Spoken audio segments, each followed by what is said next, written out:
thumbnail.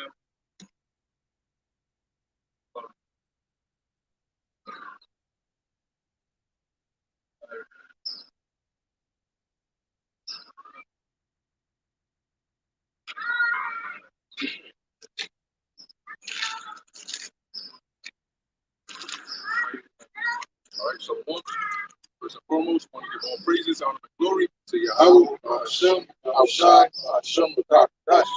The honors to the elders and the apostles of Great Millstone. Peace and blessings to the elect. And we out here once again, all right, and you know, it's already hot as hell as it is. They're saying we technically not even in the summer yet, you know, and it's already steaming out here. You know, I believe it's going up into the 80s, almost 90. All right, so you know, as we were talking on our way here, you got heat like this, you know, that's going to be coming through, and we're not even in the summer yet, and they're already talking about blackouts, you know, being a thing. And this time, not just in one part, they're talking about basically the majority of the United States, because the infrastructure, the power grid is not up to date.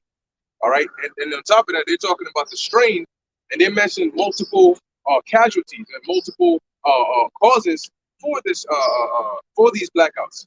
And a big part is going to be them ACs that a lot of people are going to be trying to turn on. You got people that have multiple ACs inside of their crib, okay?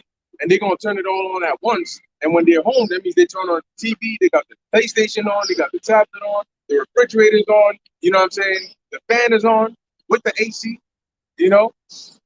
Then whatever, the radio speaker, and then you a typical average apartment, they got a lot of even on just one floor, it has a lot of people, a lot of specific apartments in there. So imagine if all of them are doing this because it's so hot, and then you got multiple apartments on a block, you know, or in a particular area. That strain is going to be a lot, and these people are not ready for that. You know, a lot of people walking about do not have it even in their minds, even till this day, as the warnings are evident and right in front of you. They don't have it in their minds or in their eyes to see what's going on. And that's why, matter of fact, see if you get First Thessalonians, the 5th chapter, you can start at the top. Okay, that's why this thing is going to hit them suddenly, all right, like sudden destruction. That's the prophecies, you know, and as they are written, they're going to happen accordingly. But see, that's when people are going to look for answers. You know, what do we do? I went to the supermarket, but there's no food over there. Oh my gosh, what do I do? I can't find baby food enough for my child. Oh my gosh, what do I do? And they're not going to know what to do. And it's only going to get worse and worse and worse. Because the time you should have spent preparing, you were having fun. Ain't no fun to be had out here. You know, all hell's getting ready to break loose. Are you thinking about having fun? You thinking about we outside? We ain't got to hold around the past few summers, so we're going to come and bring it all out this time. Well, they're talking about the monkey stuff. Is the question mark said that this summer is looking like it could have a very wide spread. And I was telling you about the simulation they ran last year of March with the same thing, with an outbreak of the M, all right, the MP, okay, the MP, you know, and we got to be careful now because, see, they might not censor it right now, but they'll wait to the future when it becomes an even bigger thing and then come back and take down these videos, all right? But people are not seeing these things, man. Gas prices are going up, and you would think, damn, you know what I'm saying? Like, what is it going to take for these niggas to just stop? But you know what? It's because this is beyond just the carnal eyes. It's just their spiritual senses have been blocked to think that it's okay. Like the boiling frog method. See, if you come and you see the frog boiling, you're gonna question why the hell is the frog not jumping out? That's because the frog been conditioned to stay in it as the heat slowly turned up. You know? Yeah, that's crazy that you just said that, because when Abraham was telling about taking the cold shower method, he was telling me first, like, do a workout like for 30 minutes so your body gets hot, and then when you go to the shower, don't just jump in the shower cold, right? Have it warm and then slowly turn it down to the point where your body gets used to it, so it's like, oh, okay, I'm in here running. Like, it just feels normal. So that's how it feels to people. It feels normal for things to be like this, because just slowly. I think I seen a video where George Soros was saying how, like, the economy has already collapsed. People just don't know it yet. There you go. It was like an old video. Wow. So I mean, what more signs do you need to see what times we are in? These people, oh shit. But hey, it's a beautiful thing. Rockplay, how about you, Al Shai? Because at the end of the day, guess what this means for us? You know, this means that everything, our salvation is nearer than when we believe. I was telling the brother when we were coming here that during the CVPD, right, you had things that were going on, and of course they were pushing towards end time prophecies. It was a setup, but you know, you would still think, okay, well, there's still famines to come. You know, wars and rumors of wars. Russia got to get involved. You know, they got to get turned up because during the CVPD, Trump was here, and Russia wasn't really turned up like that. You know, Iran, Israel, and so we were like, yeah, you know, this thing is definitely going to lead to it, but you had to like pause a little and think, well, there's still other things that need to happen that haven't happened. The difference now is we're seeing famines and pestilences and earthquakes in diverse places, as Yahushua said. That's exactly what we're seeing. And a little prior to this, we were seeing an intense wars and rumors of wars. What's going on with Russia and Ukraine? And now NATO's involved, you know, and sides are being drawn. Israel's talking about simulation drills on attacking Iran, you know, and the key part is all these things are global. These economic woes is global. The famines are global. The pestilence is global. The earthquakes is global. Yahushua said, what did you think he meant when he said diverse places? That's different parts of the world. All right, and that's what we're seeing happening now. You know, so Lord willing, this be it. Lord willing, this year be the year of Jacob's trouble. All right. But yeah, you can bring that up. Oh, Salaki, just one more thing. Yeah, I was going to mention, even if this don't be the year, ever since the end of 2019, what you've slowly seen is things just go down and down and down, and things have not gotten back up. So we're just going closer and closer to the end. So even if this may not be the year, we're just going to get closer and closer to when it is. Yep. And then everything's just going to drop, and nothing's going to come back up. Right. Yeah.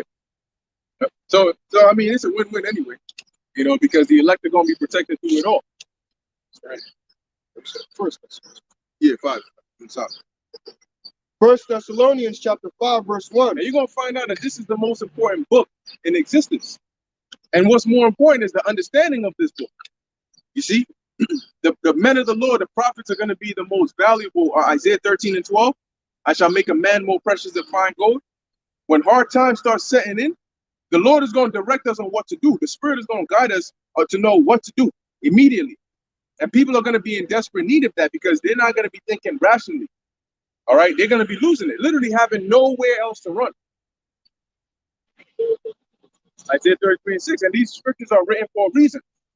You know, so Yahweh Bashim Shai said, he got us, he got us. And guess what? The things we suffer ain't going to be nothing compared to what this world is about to go through, or what is already going through now. Got it. First Thessalonians chapter 5, verse 1. But of the times and the seasons, brethren, ye have no need that I write unto you.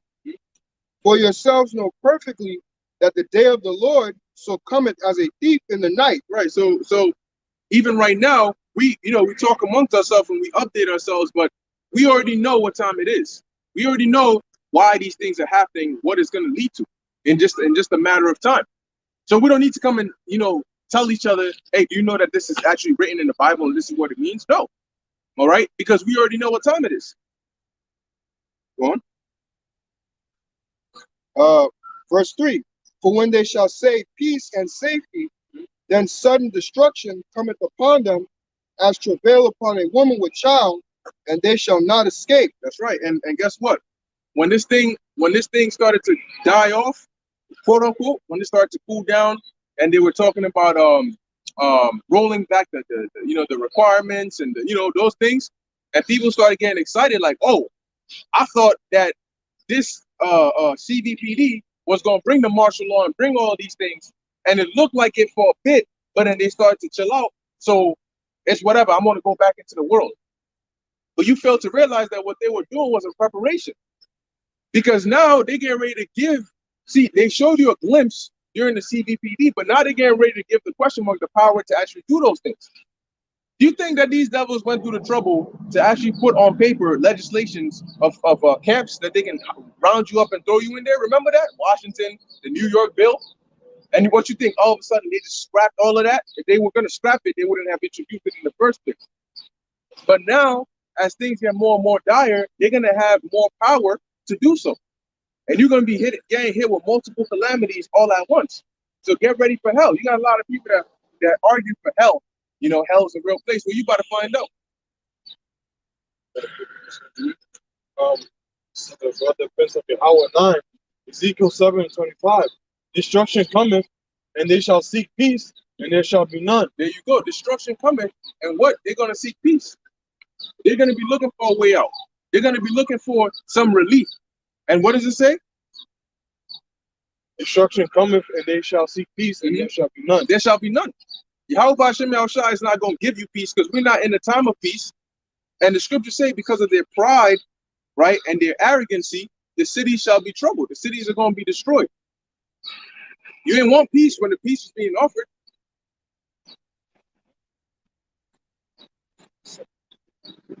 Oh, yeah, 9 and 13. Yeah, whatever you got. Yeah. 2nd Ezra 16 and 19. Behold, famine and plague. That's the spirit. Who's actually going to go through that chapter?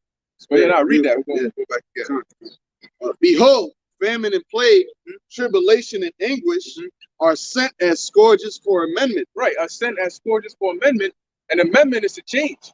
So they're meant for you to change your ways from your wicked deeds. Because why is the Lord bringing these calamities? As a punishment for your iniquity. So they're sent as scourges to correct you. But what? But for all these things, they shall not turn from their wickedness. So that's what you see going on.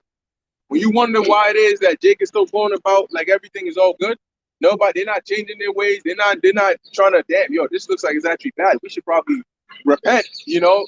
They're not doing that. Why? Because the scriptures say that for all these things, they're not going to turn. Ezra saw it. He saw these niggas still doing flood behavior as the water is coming down.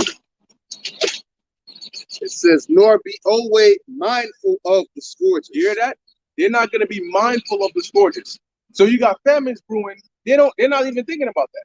They're not being mindful of it. You got the pestilences going on. They're not being mindful of it. It's as though they think it's never going to touch them when they're in the midst of it.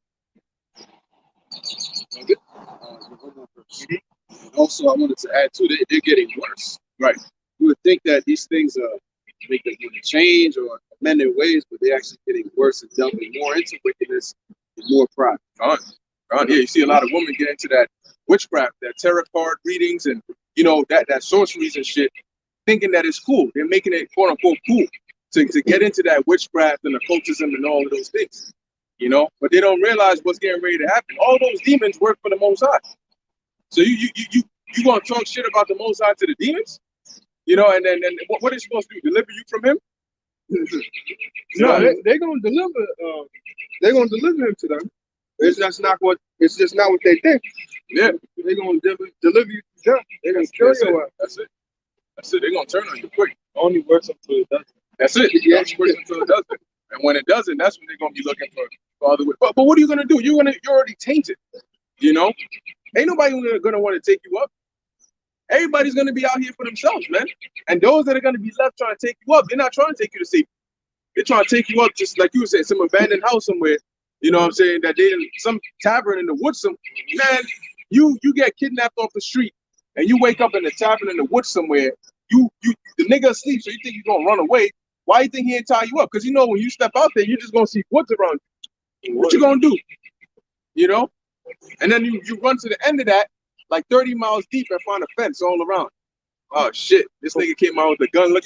Look, man, them concepts that they show you in these messed up scary movies, they're about to become straight realities, man. Cold. And then some. 2nd Ezra 16 and 21. Behold, victuals shall be so good cheap upon earth that they shall think themselves to be in good case. And even then shall evils grow upon earth. Right, evils grow upon the earth. Sword, famine, and great confusion. Because with all these things going on, people are not going to know what to do. They're not going to know what's going on. And they're going to be looking for answers, but their news is going to be telling them, look, yo, you know, you're on your own for this one. All we can tell you is what's actually going to happen. You know, we gotta go through it, and it's gonna. But that's Jerome Powell said that. You know, we can get inflation back down to under 2%, but it's gonna be painful. They're gonna drive this country into a recession, and a lot of people are gonna lose their minds. A lot of people who are gonna go from middle class to poverty, they're gonna start killing themselves. You know, That was it on that? Yep. All right, let's finish off in First Thessalonians. You know, you're gonna see the importance of having faith in these days, man. All right, because faith provokes miracles. Where there doesn't seem to be a way, doesn't mean that there isn't a way. Okay, but the Lord makes possibilities out of impossibilities. So that's why there's nothing impossible with Yahweh Ba'ashem Yahushai. 1 Thessalonians chapter 5, verse 4. But ye brethren are not in darkness, that day should not that day should overtake you as a thief. Why? Because we got Yahushai, and he is the light of the world. So having Yahushai, we've been given the light and the eyes to see and understand all the things that are going on. So we're not in darkness. We see clearly what's going on and what's going to happen next. People think, oh, yeah, what, you going to tell me the future? Yeah, we are going to tell you the future. You know, now whether you believe us or not, that's on you. But it's better you take your chances because you don't know what's going to happen. You don't even know what's happening now. What? Verse 5. Ye are all children of the light and children of the day. We are not of the night nor of darkness. Right, we're not of the night nor of darkness. We're children of the light. Okay, and that's why we move the way we move. And that's why we're not equally yoked with unrighteous people. Because they don't have the spiritual eyes to see. They're going to suck your energy. You know, they're going to drain you. That's what this world does. Okay, that's why it's good to be around like-minded individuals where we boost up our spirits. What? Verse 6. Therefore, let us not sleep as do others. Did we read about the sudden destruction coming upon them? About that's travail? Yeah, that was verse 3. Okay, God. You know, and ultimately that's what's going on now. All right, that's what's getting ready to happen, and it's not going to be like sudden because we're aware of it coming. But people that are not aware, remember, they're not mindful of the scourges. It's going to be sudden to them. You know, when they go into the supermarket and the food is not there, that's, oh shit, what happened to all the food? Well, it had been going for months now. You just weren't paying attention. Good point. I was going to say, referencing that baby formula shortage is revealing how much these women rely on Babylon. Right. You can make your own baby formula. It's that complicated, but they're going to make it, you know, if you don't have it from the so-called white man, if Esau doesn't provide it to you, yes, then it's as though you don't have it because you want to go down to Egypt for help and for the want of all things. Instead of thinking, all right, how can I make it for myself? You always want to go to the so-called white man. And that baby formula was GMO and messing you up anyways. Right. Let's get that. 31. Gotcha. You go on what you got to. They even came out and said that they advised against making your own baby. Right, yeah, because they want, first off, like the brother said, there are ways, and there are other things that, look, when I was a baby, I wasn't only drinking titty milk, and I damn sure wasn't drinking no baby formula, you know, because my brother and I, we was raised in Ghana. So there were other soft meals and foods that they prepared for us that wasn't necessarily breast milk. Of course, we're breastfed, but you got to know that. These women don't know that. So like you said, they're so reliant on that baby formula that once it's gone, they're losing their minds thinking, yo, my baby's about to die because ain't no other way. Now I gotta find some. Oh, there was a video of a Edomite looking woman in a store. I think she was in Target, and then there was a Moabite looking woman who was also in Target. So the Edomite woman turns on her camera and she's like getting at the Moabite woman, saying, "Look, it's because of you that we got a baby formula shortage." Because she recorded the shelf and it's empty as shit. And then the Moabite woman got like damn near 20 to 30 of it inside her cart, and there's nothing left on the shelf. So the woman looking like, "Yo, what the hell are you doing?" And the Moabite woman looking like, "What? I'm paying for it for my money. I came and I took it. I paid for it. What, nigga?" What you gonna do? She said, "Look, really, you could have came correct. You could have said, look, you know, it's finished on the shelf. Could I, you know, at least have one or two? And maybe I would have given you some. But I'll pay for it with my money." The Edomite woman said, "What? So I'm not paying for it with my money? I was patiently waiting, and this bitch just took everything." And now she put it, the Moabite woman turned around and pushed her car and left. See, so it's only a matter of time before that shit turns violent. You know, maybe she gonna snap and just follow the Moabite woman, grab her ass, throw her on the floor and shit, get so mad, just, you know, because that's the spirit of the Lord is gonna turn up in these Babylonians, man. Okay, Isaiah 19. You know, Isaiah 31. Yeah, but real quick, brother had a precept. I just want to also bring up a point. We mentioned this like a couple of weeks ago into men and women. The reason why women don't know what to do other than breast milk It's because these women haven't been raised to be mothers. They think that just having a child come out of their body, oh, I'm a mother now. No, you got to be taught how to be a mother. You got to be raised into that. You can't just, being a mother is not just because of your biological, biology that you just have ass and titties, and that just means that, oh, you're a mother now. Keep looking at, she can hear me from there. Yeah, like, yeah, I'm not sure that she can hear me from there. Well, yeah, being a mother is more than just being a woman. You got to be taught how to be a woman. Now, this is Isaiah 32:9. It says, rise up, ye women that are at ease. Hear my voice, ye careless daughters. And you hear that? Careless daughters. Because they don't consider the things they do.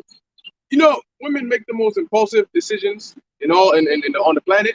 And that's why women are not put in power. And then they complain about, oh, we're not put in power. In history, women were oppressed. Go ask those women back then if they were oppressed. They're going to look at you and say, bitch, you doing what? You working? No, I'm not trying to do that. You know what I'm saying? I think I'll just stay home where it's nice and safe. You know? But they make the most impulsive decisions. Something happens, the emotions get tapped into, and, oh, let's do this. You know? And you instantly, you sit back and you think, oh, hold on. You want to do what? Okay, did you think about that before you said it? No, but, and then they block out all sense of reasoning so they can make way for the emotions, the emotional decision, right? No, but we have to go. Look at what's happening over here. Yeah, but did you think about what it takes to actually do what it is that you're asking about, and what effect that's gonna have in the long run? Are you thinking about all these things, or you just want to do it, and then when you get there, you want to complain about, oh shit, look at all the shit that's going on, things that could have been avoided. We don't like that. And the thing is, say they do something crazy, right?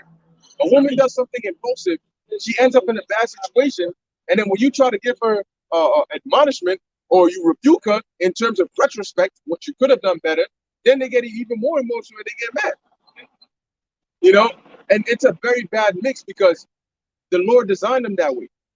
So that's why the Lord designed the family to have a man as the head, to be able to lead them, so that when they come up with shit like that, they don't just go out and do it. That's why you're not supposed to give a woman liberty to gad abroad, because she's gonna say, "Oh, all right, let's go to this club next. Oh, all right, let's go do this," but she doesn't have that that anchor, you know, to say no. That's not no. We're not doing that shit. No, that shit don't make no sense.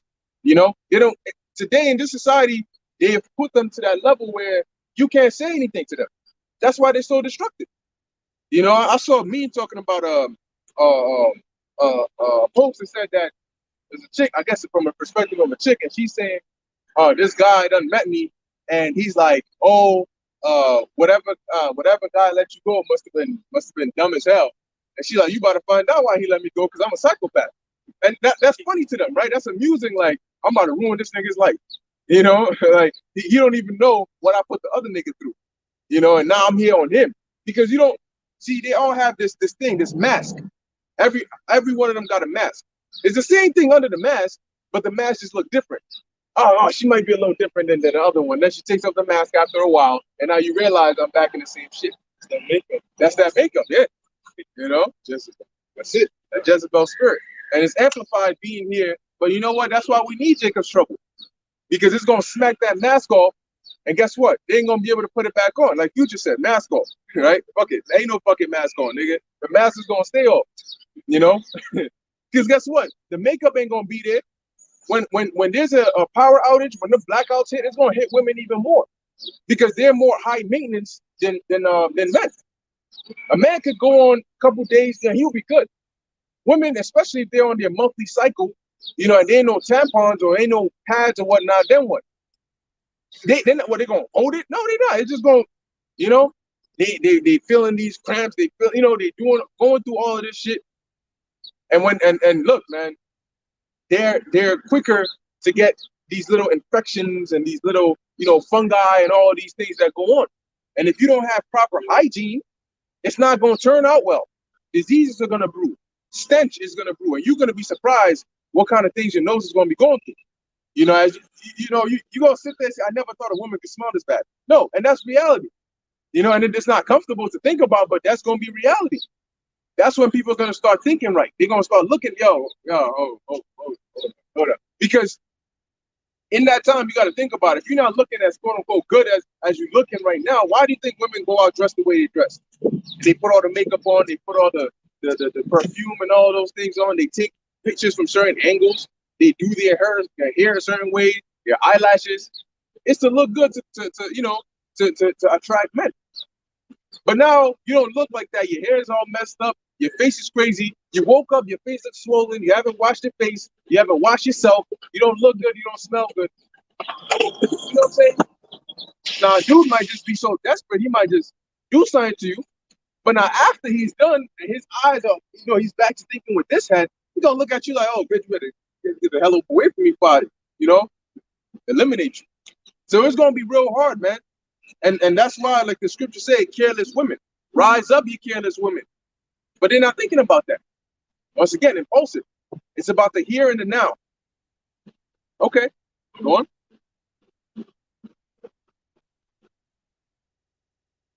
Isaiah 32:10. I'll read it now again. Isaiah 32:9. Rise up, ye women that are at Eve. Hear my voice, ye careless daughters. And how is the Lord's voice coming out? Through his prophets. So listen to, but you find out that there's a lot of them that come against us. A lot of scoffers. A lot of scoffers. Majority are women that come on there because they're offended. But they don't realize that the Lord is telling you take heed, and we're the voice of the Lord. Okay, speaking the words of the Lord. Go on. As a matter of fact, jump up to verse 2 and then come back. Isaiah chapter 32:2. And a man shall be as an hiding place from the wind. Right. So the same book that's telling you about the calamities that's happening in the world right now is telling you that a man is going to be as a hiding place from the wind, which represents the destruction that's coming. Go on. And a covert from the tempest, as rivers of water in a dry place, as the shadow of a great rock in a weary land. Right. So that relief is going to come by a man of the Lord, because the Lord is going to lift up, certain men that are to protect and to provide, and to be able to, for those women that he's going to pair with them to be able to rely on, and certain other men and children. Okay. So guess what, man? Just like in Egypt, the Lord set up Aaron and Moses and some of the elders and Joshua and Caleb. The Lord always has pillars that he sets up to be able to lead and to, be that foundation, or that post, that beacon, for the rest of his elect. I believe the Shah says that in Revelation. He says, he that overcomes will be a pillar in my God's temple. Something to that effect. That's right. That's right. So, we and of course it's not going to be easy. It's not going to be easy, but in that time, it ain't going to be about what's easy. What can I do? It's about what I got to do. You're going to have to do what you're going to have to do. But as it says, a man is going to be as a hiding place from the tempest. So from the destruction that's coming, you ain't going to have Wonder Woman or G.I. Jane. Ain't none of that coming. All right. And in that time, Will Smith go and try to slap this nigga again? See, this nigga going to pull out you know what I'm saying? And he going to catch him. In that time, this shit is going to get wild. So these women that are pushing away their men, right? There was a video I saw of a woman that I believe the elder brother Karatazar from Vegas put it up, where she was pregnant. Her man found out and came to the room with the stick. And he was reporting her. He threw it on the bed, and he was mad as hell. It's so infuriating because this bitch gonna talk about, you're not happy that we're having a baby. He said, I can't have a baby. I got a vasectomy. I can't. I ain't no way I could possibly have a baby. What you talking about? You cheating on me and all this shit. She's like, okay. And instead of humbling down, realizing you're wrong, this bitch getting mad, raising up her voice like, you not gonna talk to me like that. Turn off the camera and let's talk properly. I ain't turning shit off, man. He's like, look, because my job, means that I'm out the house more, it gives you that, and he's like, did this bitch really just try to pull that on me? That you're not happy that we're having a baby? She's talking about, so you're not gonna take care of this baby? So you're not gonna take care of this baby? He's like, it ain't my baby. I ain't taking care of nothing that's not mine. But it goes to show you there's no bound to the level of this wickedness. And she's trying to defend herself. And he's wondering, like, hey, so, he was mad. He even started crying and shit because he was like so infuriated. But then he was like, yo, get the hell out of my house. Then the pride demon hopped on her. I ain't going nowhere. You ain't kicking me out this house. Bitch, it ain't your house. He said, I'm going to grab the stuff, throw it out, and call the cops, and they're going to get you out of here. So that kind of treatment that these women have put these men through, when the time comes, the spirit of vengeance is going to jump on them. Whether they're in jail and the Lord lets them out, or they just moved on, the spirit is gonna come on them, and the Lord might have it to where the quote unquote new nigga you with, something happens to him, and now you all alone in the street and you run into this guy. Now imagine the dude sees your ass, he's like, oh, this bitch here again, you know, I've been looking for you, Felicia. You know, these people ain't gonna have mercy. So y'all gotta be careful, because the scriptures say a man is gonna be as an hiding place.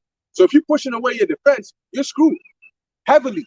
You are heavily screwed. I was telling brothers that people are getting more and more psychotic by the day. When you look at the trend of the crimes that are being committed, just yesterday I was reading a story of a 15-year-old girl. She was at an NBA game.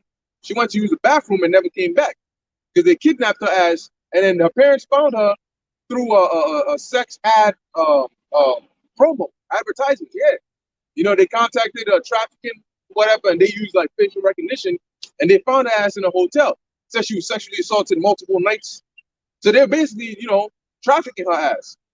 Now imagine that you go to a basketball game, daughter goes to use the bathroom and never comes back. Come to find out she getting trafficked somewhere, you know. And then that story I was telling y'all, there was like a 50-something-year-old Edomite man broke into the house of an 86-year-old woman and raped her ass multiple times, then took rests and came back to continue. Why would you want to do something like that? An 86-year-old or 80-something-year-old? What's wrong with you, nigga? You know?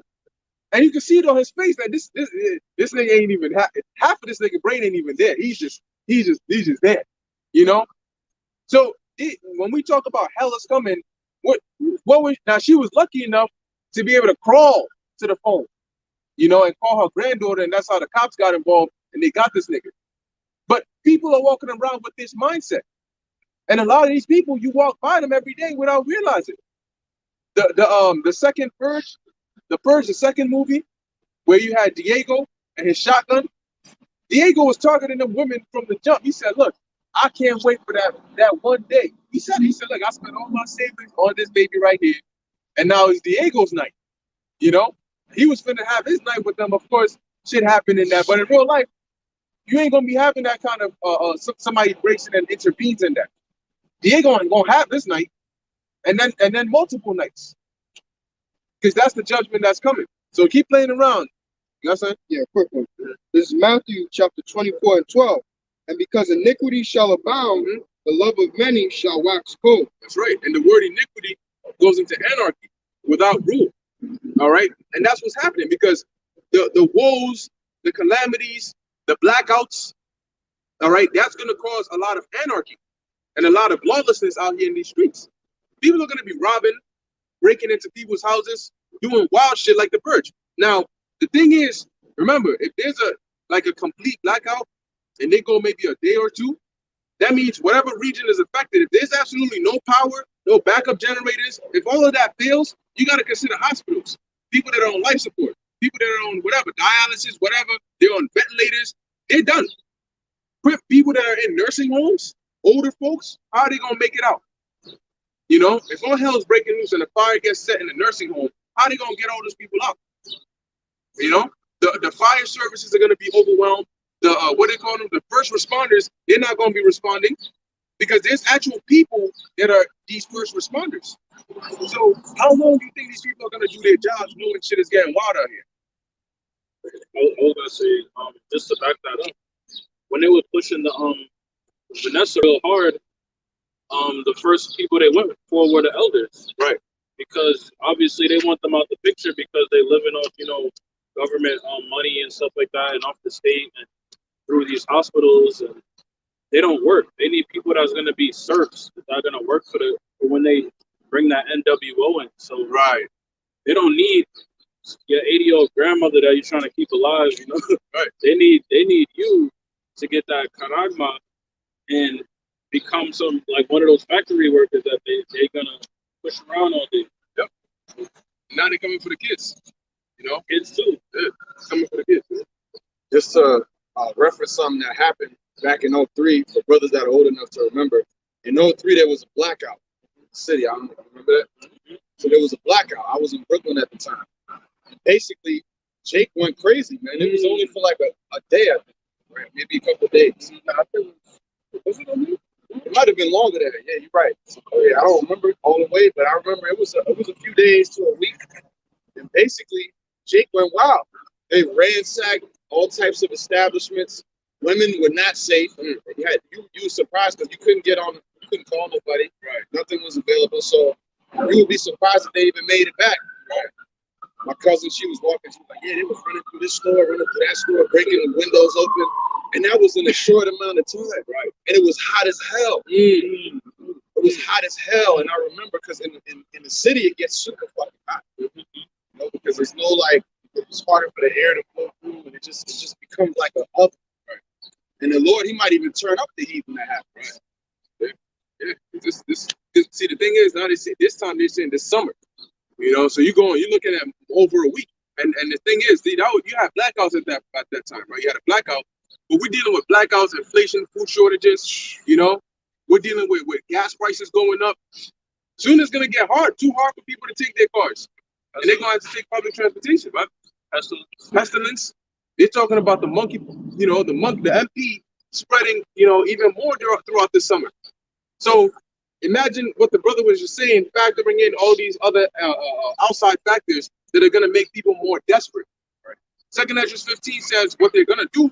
They're going to do whatever they want to do, break into houses. Why? Because of the lack of bread and great tribulation. So Jacob's going to go wild out here. The Lord's going to turn him up. Who shall rise him up?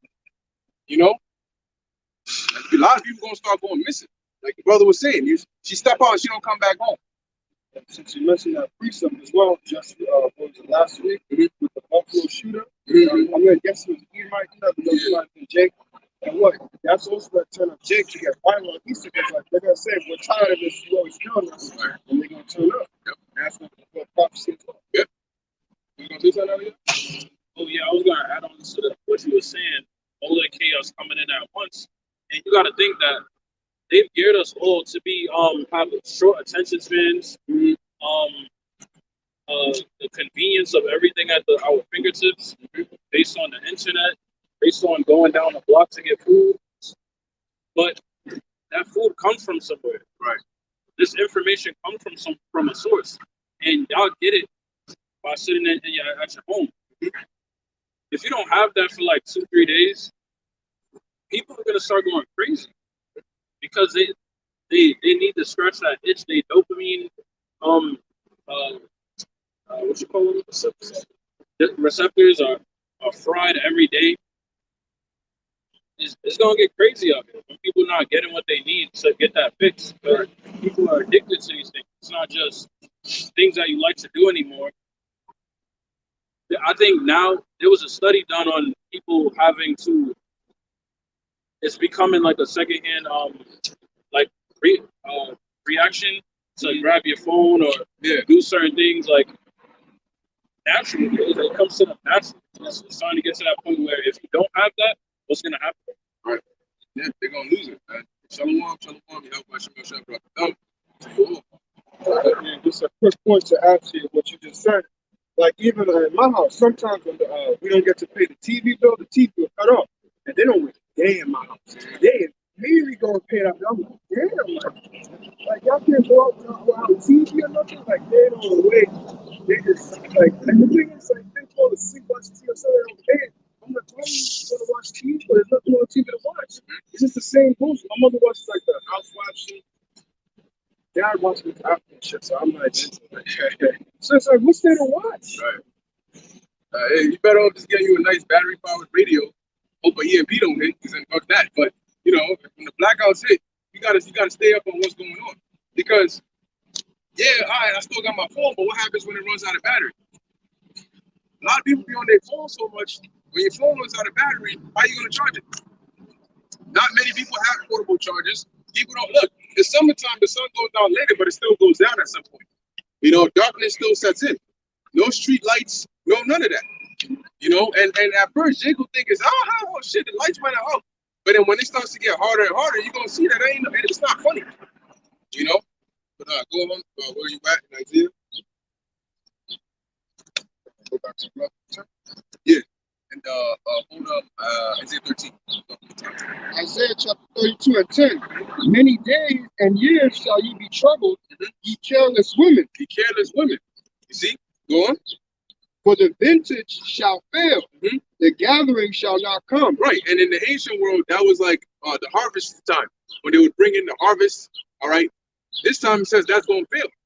Okay. The gathering, because they would go and gather, whether it was grapes or whatever it was, and they would bring it in, it ain't coming. So that's why you're having these shortages and these these famines. They're warning of global apocalyptic food shortages, food famines.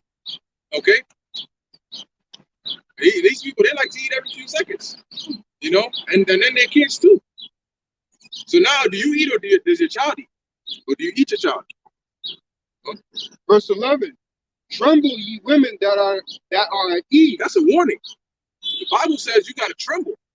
To tremble doesn't mean you're just scared. It means you're shook. All right, you're trembling. That's how you're supposed to be with the things that are coming ahead. And you got to ask yourself, why is it saying that? How bad is it really going to get that they're saying, tremble, ye women that are at ease? Be troubled, ye careless ones. Be troubled. Go on. Strip you and make you bare, and gird sackcloth upon your loins. Which is a sign of mourning. Why? Because you're going to be having your children being put to death, being kidnapped, being hurt. You being hurt. They might just take you and leave your child somewhere, you know? Or sell your child, or whatever the case is. Okay? And every time we say it, it sounds like, yeah, I always say the same thing. When it happens, it ain't gonna be us always saying the same thing. Because these are things that happen in these situations. We're about to be living in a real life movie. Yeah, that's a sign. The ambulances, it's only gonna be for so long that they're gonna be doing that before they stop. That's a luxury. Yeah. You got senior care, paramedics, you got Mount Sinai, right? But when they come and they pick somebody up, where do they take them? To the hospital. So what if that hospital is now destroyed, or is burnt down, or is inaccessible? What's he gonna do? He gonna drive around the block, just doing when put you in there? Doing what? The spirit, the back end sure says judge. That's what's coming. Judgment. Yeah. Verse 12.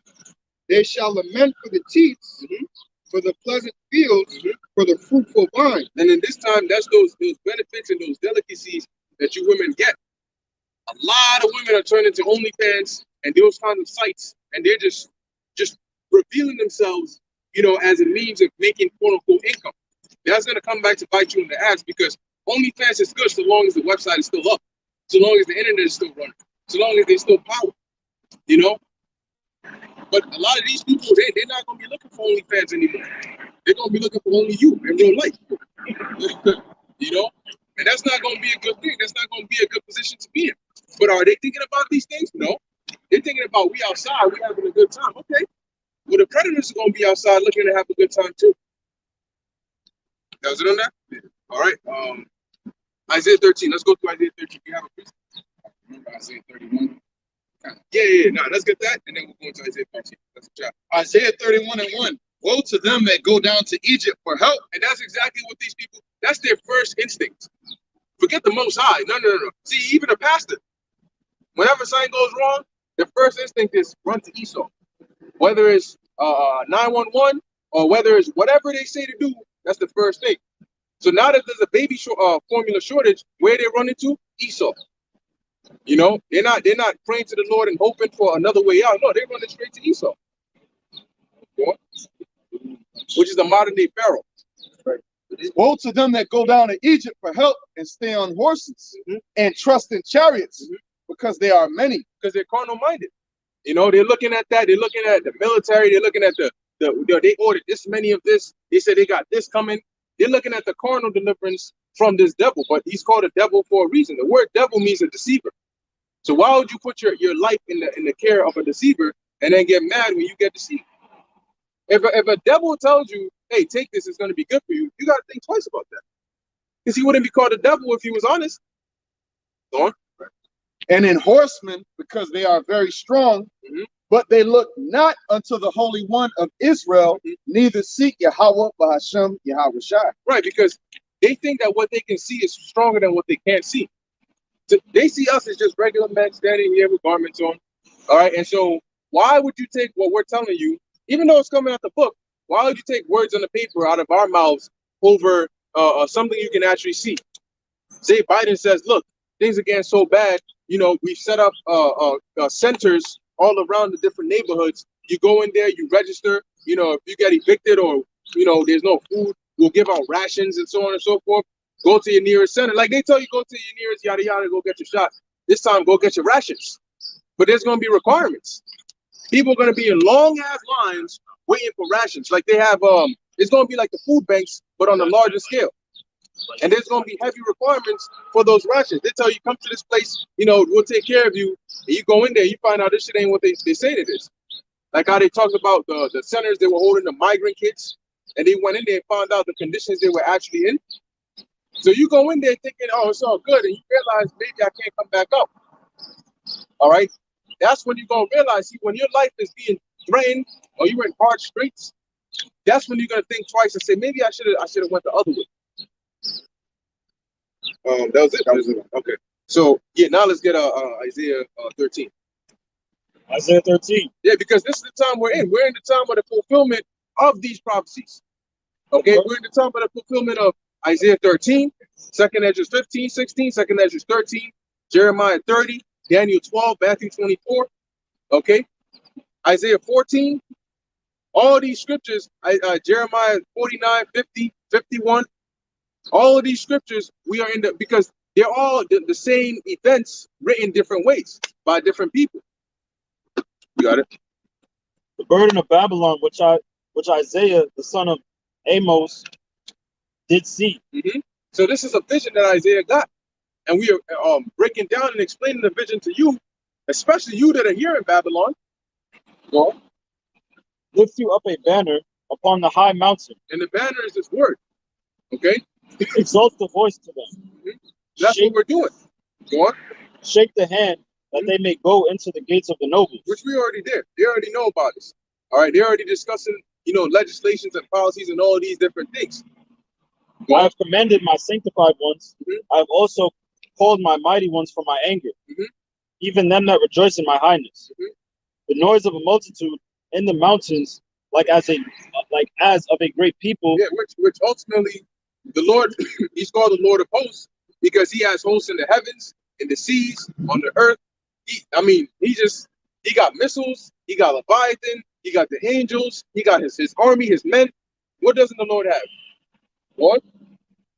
A tumultuous noise of the kingdoms of nations gathered together. The Lord of hosts musters the host of the battle. They so come. He's the one who has the gathering. Go on. They come from a far country. Just talking about the missiles. From the end of heaven. Even the Lord and the weapons of his indignation. Right. So what are the weapons of the Lord's indignation? Pause right there. Get Isaiah 54 and 16. All right, because it says they come from a far country, even from one end, the Lord and the weapons of his indignation. So we're gonna find out what are the weapons of the Lord's indignation. 54 and 16. Isaiah 54 and 16.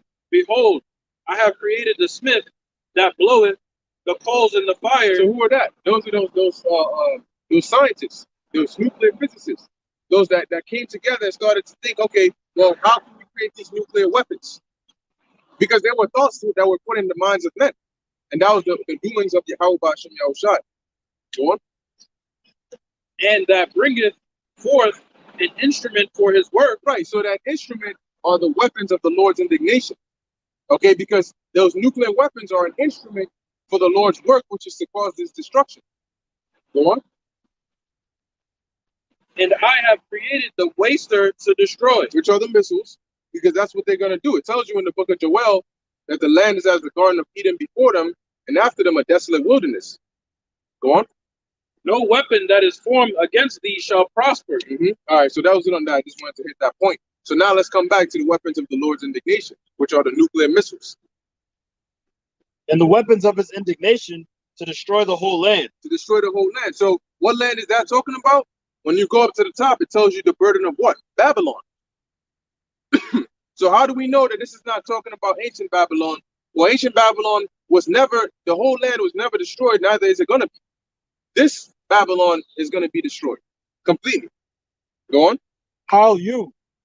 For the day of the Lord is at hand. Mm-hmm. It shall come as a destruction from the Almighty. So that's why we keep coming out here giving you warnings, because the day of the Lord that's quickly approaching is going to be preceded by Jacob's trouble, which is great destruction. Carry on. Therefore shall all hands be faint, Mm-hmm. and every man's heart shall melt. Meaning you're not going to have the power or the ability to do anything. You're not going to be able to have strength to do all the things you think you're going to do. Nah, when that time comes, I'm ready, man. I got this, I got all this, I got bullets for days, I got food stocked up here, that's not going to deliver you. Okay, you got all that. What happens is one day you're on your way home from work and you ain't got no guns, no food, no nothing on you, and you get stuck on a bridge. You ain't got shit. You can't make it home. They block it off completely. They say, all right, that place is off limits. No, my bug out bag, my guns, my water, all of it is gone. You know? Remember what happened to Job? That one day he lost all his substance. Right. What did he have to carry on? His integrity, his hope and faith in the Lord. That's right. And Job, and it says Job was a man that eschewed evil. And even look how hard it was for him. So how much you think for these people? These people who are handed everything. To experience loss on that level, shit. They ain't gonna be able to stomach that. They're not gonna be able to do that. And like I said, a lot of people are gonna be seeking to take themselves out. So, Therefore shall all hands be faint, and every man's heart shall melt, mm-hmm. and they shall be afraid. So you ain't gonna have no ideas. Oh, I came up with this master plan to do this, and you're gonna be terrified for fear. Like they call it, you can get paralyzed out of fear, where you can't think, like a deer in the headlights. You know, the car's coming, I gotta move, but you're so paralyzed with fear that you're not sending any other signals, or even if you are, they're blocked off with that fear. You know, sometimes they say my body went numb. You literally can't feel the movement. Pains and sorrows shall take hold of them. And that's key right there. Pains and sorrows shall take hold of them. Okay? That shit is just gonna come and grab you up. You ain't going nowhere. You know, it's gonna submerge you in it based on all the things that are gonna be taking place. They shall be in pain as a woman that travails. Mm-hmm. They shall be amazed one at another. Their faces shall be as flames. Mm-hmm. Behold, the day of the Lord come cruel, both with wrath and fierce anger. And the Lord is bringing that. And he's doing it deliberately. And a lot of people are going to be suffering, man. This is absolutely nothing compared to what's getting ready to happen. To lay the land desolate, and he shall destroy the sinners thereof out of it. Right, so people that say the law is done away with, well, sin is the transgression of the law. You can't have a sinner without law, because where there is no law, there is no sin. So if you have sinners in this time, that means you have laws in this time. So he's going to destroy who? The sinners thereof out of it. What? For the stars of heaven and the constellations thereof shall not give their light. Mm-hmm.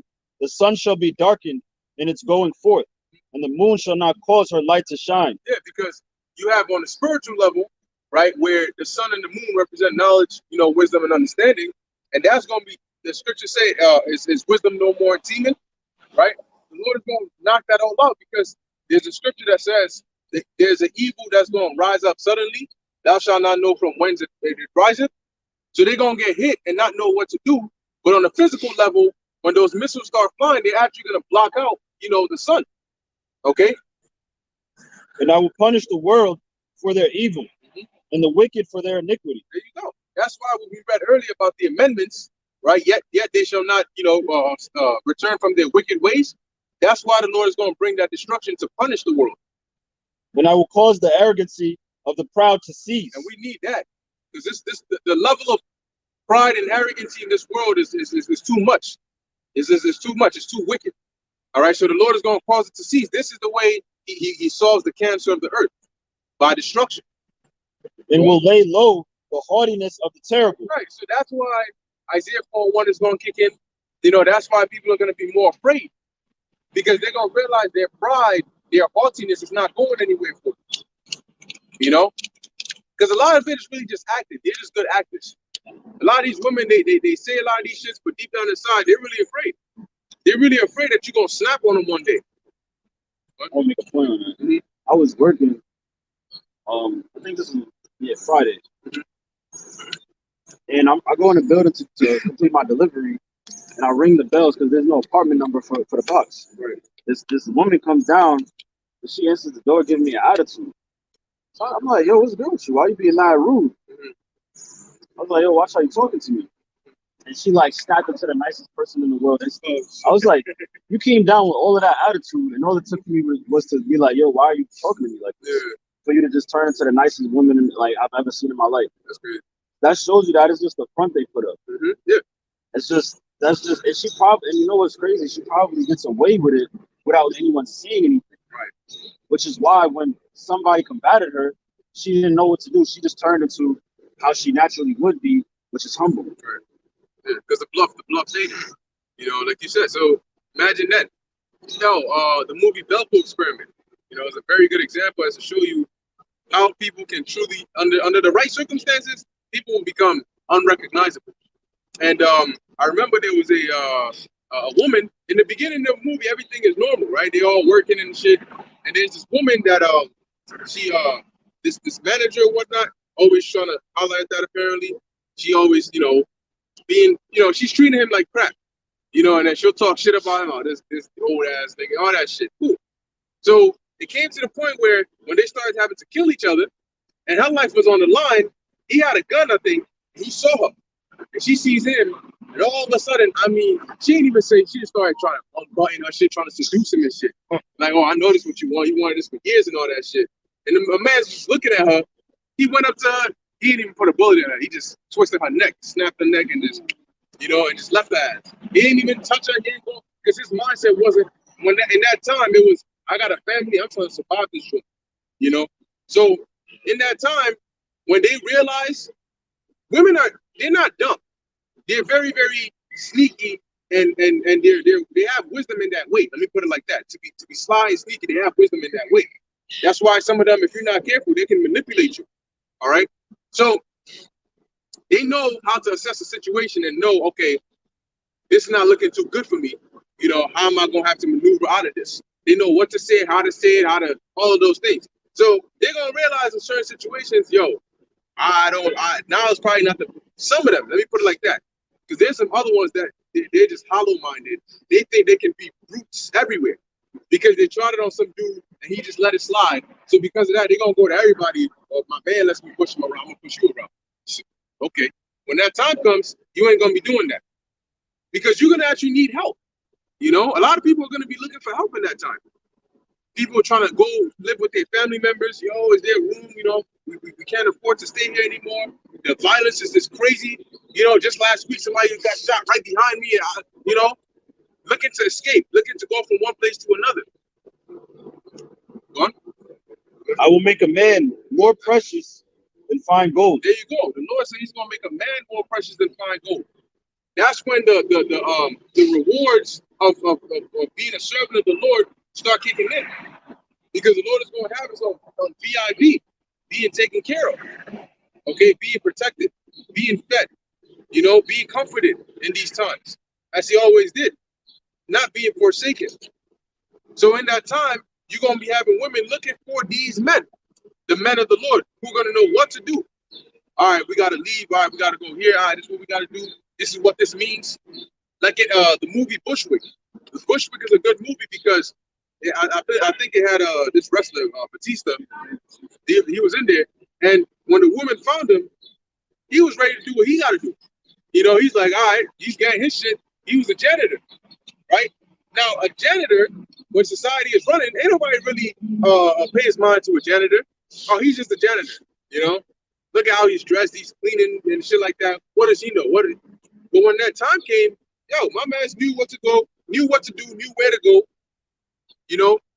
And he's like, he's getting his stuff. He's listening to the radio. He found out, all right, this is where it is. Cool. He's getting his shit and he's leaving. But she's like, wait, where you going? He's like, I'm going to yada yada. You go do what you got to do. Because he had just saved her from getting raped, So at that point, she's like, no, you ain't going nowhere. I'm going with you. What you gonna leave me out here? Didn't you see what just happened? What almost just happened to me? And she was following him because he knew what to do. He knew what was going on. So that's that. You know what? All hell is breaking loose. But at least I have hope that I got this guy with me. So if I need to go somewhere, I got you might be able to. But not only you're gonna have that blessing, some of you are just gonna just get rejected flat out.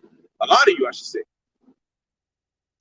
Bring out this precept real quick, then we'll get to it. Quick point to land back off what you said. Jezebel painted her face and tried to look all nice, and she still got put to death. Yep. Nobody cared. The servants that threw out of that tower, they were like, oh, yeah. And that time came when the time for judgment came. That's right. Proverbs 16 and 18. Pride goeth before destruction, and an haughty spirit before a fall. That's it. And pride goeth before destruction, and you women are filled with pride. You know, that's all you got. And Babylon the Great America finances your pride. So because of the things that you have and certain resources that you have, women, the way they look now, it requires a lot. They got to put a lot into that to look this certain way. So when that day comes, they're not going to be looking like that. They're going to stink. All right. They're not going to look as good. And that bad bitch that you see on social media or whatever, she's not going to be looking the same. Ain't nobody going to be looking at her the same way. She's face first in the mire. All right. That big booty ain't going to look so nice when the bitch ain't washed herself for how many weeks, how many months, you know? So they're going to see that really they're not the value. And the Lord got them in the trick bag. The Lord got them like that, got them in a mindset to really be puffed up with pride, and the whole, abortion thing popped off and everything that's happening. He's just exposing their pride more and more through social media. So the pride that they have is going to lead to their destruction. Yeah. Hey, we're literally living in the agenda is already in motion. Okay, it's already been kicked off. We're not waiting for it to kick off. It's already in motion. All right, the CVPD, this MP that's out here, monkey stuff. It's already in motion. I was reading it. I'm telling you, man, these devils had already set it up. There was something called SPARS, right? SPARS, where it was like a document drafted on a simulation of the CVPD. Then you had that eventual one. And then last year, in March of 2020, you had them do another tabletop exercise simulation on the MP. And in it, they actually set the dates for May, I think it was May 15th or so, 2020, for the first outbreak of it to be in, it was a fictional country called Britannia, which sounds like Britannia without the 10. And Britannia is basically the UK. It's interesting, that's where it did start. And then according to their move, they have the date, and then they have move one. And at some point in the simulation, they said they're going to declare it as a bioterrorist attack. And then they're going to go and expose the group that did it and all of that. So it's interesting to see, because now, if we hear these things, we're going to know exactly what it is. Their agenda is in motion. All right? And there's a lot of things kicking off at once that you're not going to be able to fend off. That was it on that? Yeah. Okay, yeah, go ahead. Hosea 6 and 5. Therefore have I healed them by the prophets. I have slain them by the words of my mouth, and thy judgments are as the light that goeth forth. There you go. And that's exactly what the Lord is doing. That this is going to involve his people. It's going to involve heathens. All right, you're not safe if you're not the elect. You're going to go through something. Okay, that's why it says the whole earth shall stand in fear. Isaiah 13 and 12. I will make a man more precious than fine gold. See, the Lord said he will make us more precious than fine gold. So we don't have to worry about anything right now. You don't got to worry about how the situation is right now. You're trying to do this, you're trying to do no. In that time, trust me, man, they're going to show you respect because they're going to need you. Okay? In that time, we ain't going to be answering to people. We're going to be being led of Yahweh B'Shem Yahweh Shai. And he said he's going to make us more precious than fine gold. So imagine how precious a man of the Lord is going to be in that time. Even a man in the golden wedge of Ophir. Therefore, I will shake the heavens, and the earth shall remove out of her place in the wrath of the Lord of hosts. Yeah, because ultimately, when those missiles hit, you're going to have earthquakes. The tectonic plates are going to be shifting. You're going to have the earth actually moving. Go on. And in the day of his fierce anger, and it shall be as the chased roe, and as a sheep that no man takes up, they shall every man turn to his own people and flee everyone into his own land. There you go. So as these things start getting worse, people are going to stick to people that look like them. People are going to be fleeing. There was an article on second passports, the percentage of people buying second passports is over 300%. Because they're getting ready to get out of here. I saw a video of basically these elites. They got their bunkers and everything set. And there was this individual. He was giving the testimony how they called him. They were asking him questions, and the questions were like not what he was told he was gonna have to answer. These were like, yo, if this happened, what would people do? You know, if a disease was released, you know, what would this do? How can we keep our soldiers that are supposed to protecting us even after the economy collapses? All these post-apocalyptic scenarios they were giving him. And that's when it dawned on him, these people, they don't live in America. Their bunkers are overseas somewhere in safe locations. Because they know it's going to go down over here. They got food to last them years. You know, they got everything in there. So some of them already in there. You know, they're getting ready to go up in there. Now they have their World Economic Forum in May, right? The World Economic Forum meeting in May. And they also got the question mark meeting, what's today's date, 21st? Yep. So apparently start tomorrow to the 28th. How convenient. Go on. Everyone that is found shall be thrust through. Oh, also I heard that they got oh, you good. They got the water. There's cases of legionnaires in the Bronx. You know, they're saying, which is like pneumonia caused by Legionella, which is certain bacteria.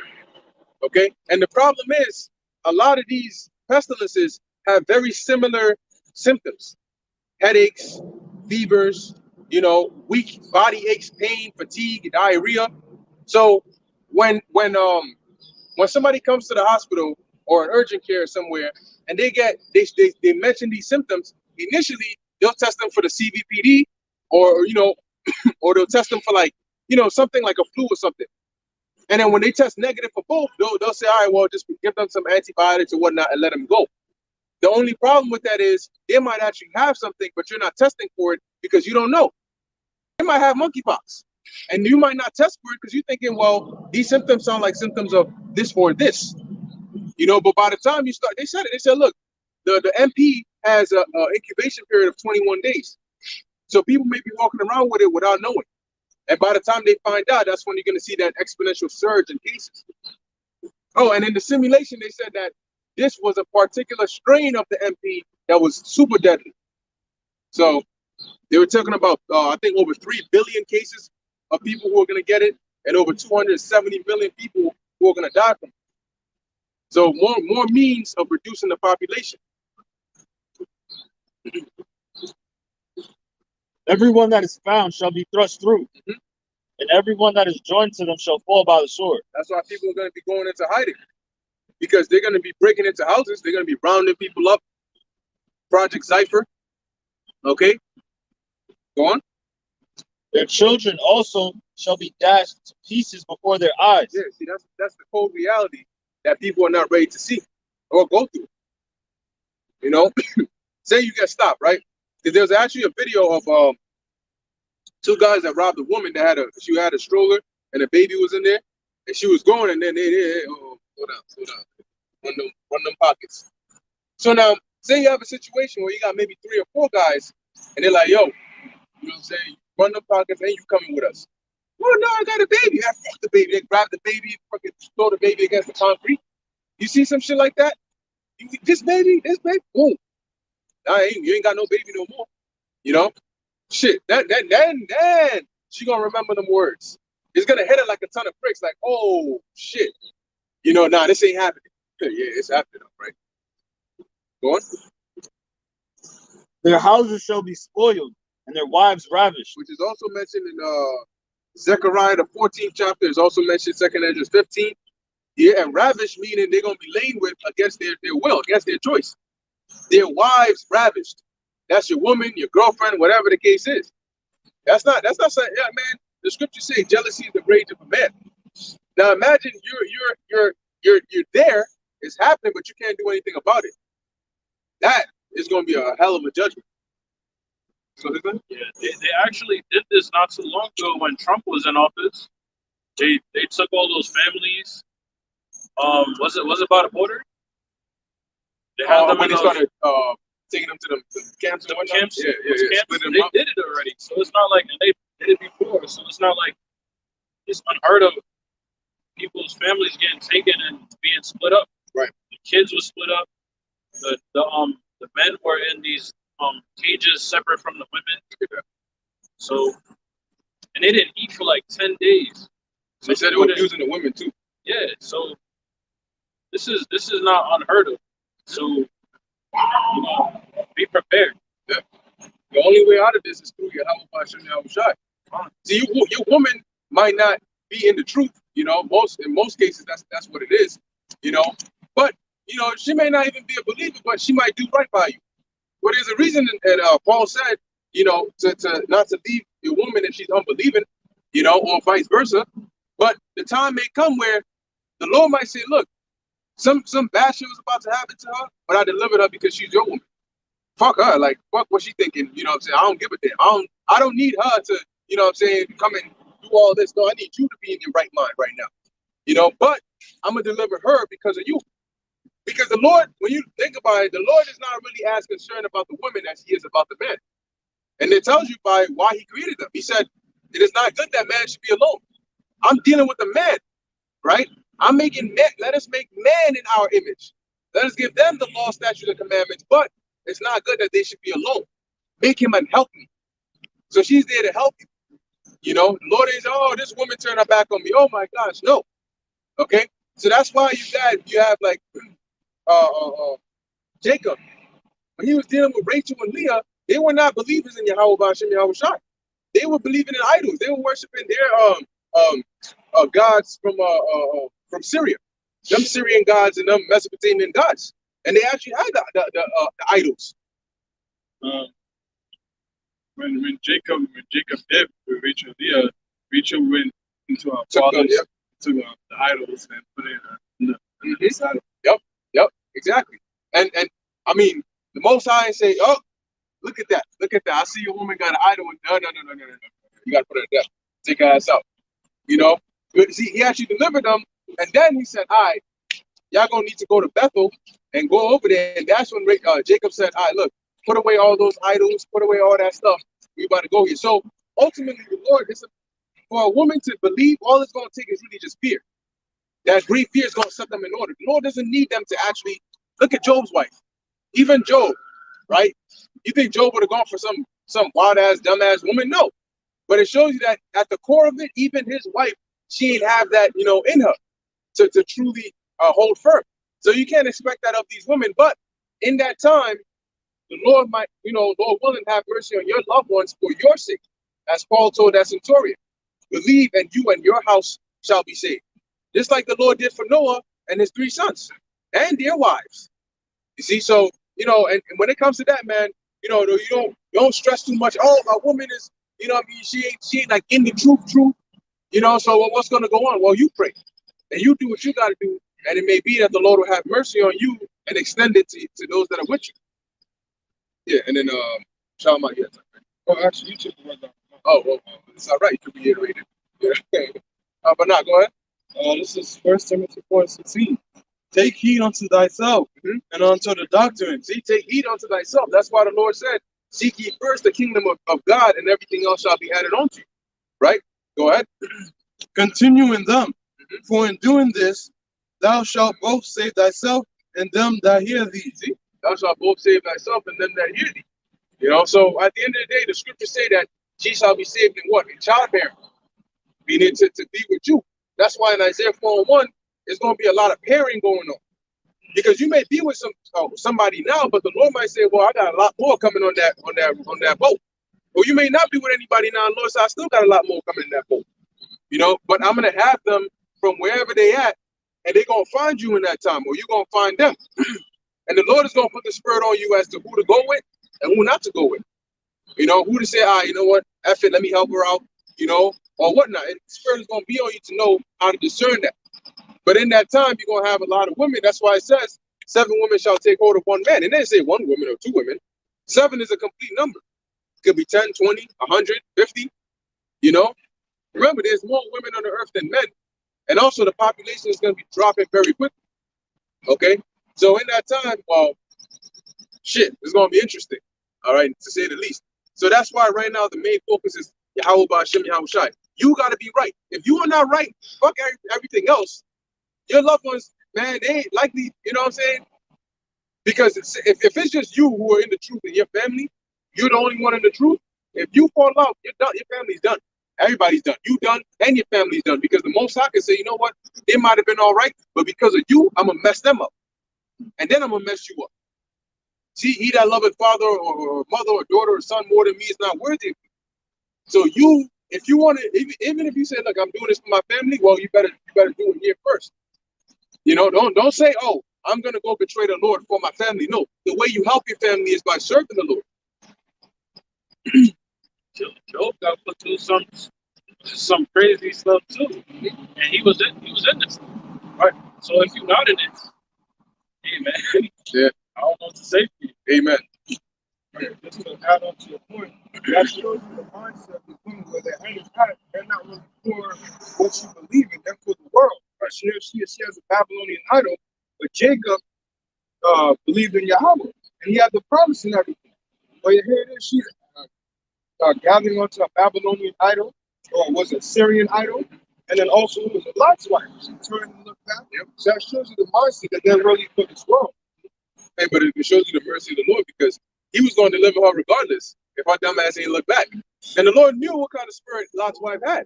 And yet he still said, yo, you, your wife, your two daughters, get out of here. You know? So it's like, it's interesting because why didn't the Lord say, nah, okay, wife, you go out there? He said, no, you, your house, you and your household. That's why Yahushua said, the woman becomes joined unto you. Once you're dealing with her, you become one flesh. So if the Lord saves you, you know, there's a high chance he'll save her too. But then again, the Lord can say, nah, she's too wicked, so I'm going to put the spirit on you to split from her. So that way, when I take her out, it ain't even going to trouble you. You know, so the Lord does everything seamlessly.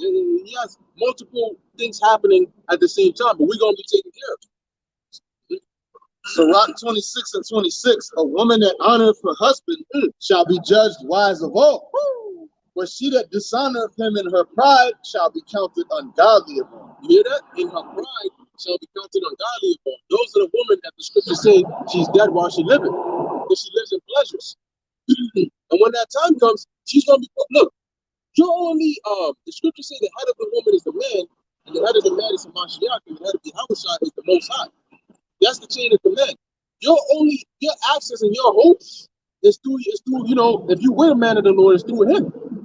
So if you're dishonoring him, what you think you're going to jump over him and jump to your Yahushua? That's not how it works. And the fact that you dishonoring him means the Most High is going to repay that on you. Okay? Because you're not going to mess with the Lord's servant and think, well, I'm a woman, so it's okay. No. Isaiah 13, verse 17. Behold, I will stir up the Medes against them. Right. So now the Lord goes into, you know, the Medes being the modern day Russians. Okay, but now he's going into that World War III, which is a part of the prophecy. Because he mentioned the weapons of his indignation. So he's going to mention how they're going to be used, who's going to be using them. Go ahead. So he says he's going to stir up the Medes, and that's why you're seeing all the things going on now. You're seeing NATO, Ukraine, Finland, Sweden, you know, Russia, India. The Lord is doing all this to, one, draw the lines, who's going to be with who, you know, and to two, turn Russia into that mode, because the Lord knew, look, these Russians, they're in hibernation mode. The only way to turn them up is they're not going to be the attacker or the aggressor. So I need to put them on the defense the way they still go into war mode. So threaten in your mind, they're threatening your country, saying, look, we're gonna put weapons right at your border. That's gonna get them riled up, right? Because if you say we're gonna throw sanctions on you, we're gonna do this on you, all right, cool. But you say we're gonna put weapons right here, NATO's gonna put weapons right here. All right, see, now you're doing too much. So that's how the Lord is stirring them up. Which shall not regard silver, and as for gold, they shall not delight in it. So now, when you think about it, what's going on right now? Russia is saying, look, we're done. So a lot of these companies that are cutting off their businesses and taking up their money and away from Russia and saying, we're not going to do business with you, we're not going to trade with you, we're going to put sanctions on you. Russia's like, I don't care. They just halted Finland's gas because Finland said we're not going to pay on ruble. So they said, all right, we're gonna halt that gas. So Russia's at the point where they're like, look, we don't care if you're not gonna give us your money or you don't want to do this. We don't give a damn. Whatever deals you want to make, well, that's on you. You done did this to yourself. So when that time comes, when they're ready to shoot those missiles, they're not in the mood for diplomacy or agreements or treaties or payments. They're gonna be in the mode to shoot those missiles off. And if they don't, the chariots will. When they had that hearing, the UFO hearing in Congress, they mentioned how you had situations with chariots, the U.S. nuclear facilities. You had chariots come over there and set off the controls. They said it. Of course, you got the black dude, right? Could have been Jake, looked like he was Jake, and then the other Edomite dude. And it's funny, I noticed that in a lot of these movies, their UFO task force always got at least one Jake in there. At least one Jake in there. And I started thinking, I was like, even in there was a video that the elder Nyc Israelite put up, and it was like it was cited all the black people got taken, and it was apparently it's like an old show where aliens came down and they were like, we can fix all your resources, we can fix all of this, just give us all the black people. And he said, for what? He said, don't worry about it. Yeah, I was gonna say, you mentioned the movies. Y'all brothers seen the movie X-Men Apocalypse? Mm-hmm. I've seen bits of it. Yeah, so Apocalypse basically, it's an old movie, so if I ruin it, my bad. But X-Men Apocalypse, basically he came down, he gave certain of the X-Men powers. Really supposed to be a house. Yeah. And then basically what happened towards the end, the Russian was in the submarines, like he basically controlled their mind and they all hit the button at the same time and the missiles went up. They basically, their eyes turned the same color as Apocalypse was, and then all the missiles went up. Like, of course, in the movie, Professor X comes or whatever, some bullshit, and then they just fly off into space. We know they're going to come back down. Right. Right. And that's spiritual because the scriptures say they were afraid and yet there's fight. So they're going to try to, when the chariots come back and that fight got to go on, they're going to be shook. Look, if you see a giant chariot just blow up the freaking White House, you're going to be shook. Trust me. Because you don't know what that is. But the Lord gonna hit them with the apocalypse effect, and they're gonna, oh shit, you know what I'm saying? But yeah, so yeah, what was the I was mentioning something else. Oh, one black person, right? One so-called black person they always got, and then I thought about that clip, and I was like, hey, it could be that these Edomites know that there's some connection between Jake and whatever extraterrestrial force there is out there. So if we got at least one of them on our council, if none of us get to him, then put him to the forefront and either we sacrifice him or we let him have a try at it. Because I'm like, what the hell is Jake doing? And that dude, man, in Congress, I'm looking at the nigga, and I'm like, bro, you're lying for Edomites, bro? Are you kidding me? It's niggas like you that are gonna get really hurt. Because the scriptures say that they that consent unto them shall be had in derision and trodden underfoot. So you think just because you comply with them that they're gonna let you go? They're not. You still gonna get the work because the Most High controls them. So he's gonna use them to deceive you, and he's gonna use them to destroy you. Their bows also shall dash the young men to pieces. Which represent those missiles. Okay, because the bows are the silos, but what are going to come out? What are the bows going to be used for? They're going to be used to launch those missiles. And the young men is going into their military, their armies. Okay, so those that are going to be gathered over there in the east, as well as those that are going to be left in this land, they're going to eat those missiles. All right, and they're going to become fertilizer. Go on. And they shall have no pity on the fruit of the womb, which are children. So they're going to know that there's children in these lands, and they're still going to shoot the missiles. Their eyes shall not spare children. There you go. In Babylon, the glory of kingdoms, the beauty of the Chaldees, excellency, shall be as when Yahweh overthrew Sodom and Gomorrah. And how did he do that? With fire and brimstone and destroyed it. So that's what's going to happen to this place. This big ass land in 1 hour is going to be completely destroyed. Go on. It shall never be inhabited. It shall never be inhabited. So ain't nobody going to come back to Babylon and try to recreate and rebuild. No. That's it. And it's going to be like going back to the ancient world, because in the ancient world, that up until, King Solomon and, the time when we started coming here and getting resources and stuff, this place wasn't really inhabited like that. Up until the 10 tribes came in here. And it's spiritual because the Lord brought the 10 tribes here. Then he brought Esau, he brought Jake, and we've been here to serve captivity. And then after that, he's going to destroy this place. It's crazy, right? Go on. Neither shall it be dwelled in from generation to generation. Right. So forever, America's going to be that monument, and nobody's going to come here and dwell here. Go on. Neither shall the Arabian pitch tent there. Neither shall the shepherds make their fold there. Which all this is getting ready to happen as a sequence, as a domino effect from where we are now. One after the other, up until we're at the point where we are living out that prophecy. Go on. But wild beasts of the desert shall lie there, and their houses shall be full of doleful creatures. And owls shall dwell there, and satyrs shall dance there. So you're going to have these desert creatures that are going to be the only ones that are inhabiting this land. And the wild beasts of the islands shall cry in their desolate houses, and dragons in their pleasant palaces. And her time is near to come. Her time is near to come. That's the key part right there. Her time is near to come. So the time of the fulfillment of that prophecy is near to come. As a matter of fact, we're seeing it. Go on. And her time is near to come, and her days shall not be prolonged. And her days shall not be prolonged. So that mindset we got of this place continuing forever, Psalm 49 and 11, the inward thought is that their houses shall continue forever. That's a delusion. That's a strong delusion the Lord has put upon these people. To think that they're going to continue on and then just keep on. Oh, what's that? 17 and 26. Right? Yeah. Luke 17 and 26. And as it was in the days of Noah, so shall it be also in the days of the Son of Man. So what do we know about the days of Noah? We know that at that time it had never rained before. So something was getting ready to happen that had never happened before. We also know that wickedness was great upon the face of the earth, as we call it flood behavior. Okay? And we also know that Noah was warned ahead of time as to what was going to happen, and he was making preparations while warning them, because it says he was a preacher of righteousness. And it says they didn't take heed. Okay? And eventually when the destruction came, we know that only a little bit was saved compared to a lot. So when you take those scenarios and you put them in this context, you find out that it's the same thing. We're in the stead of Noah, and we're warning these people, but they're not taking heed. And the thing that's about to happen that has never happened before is that nuclear destruction. Okay, and the destruction that's going to precede that. And they're not taking heed. So what's going to happen? When the Lord brings that flood, which is going to be the destruction that's coming, he's going to deliver his elect.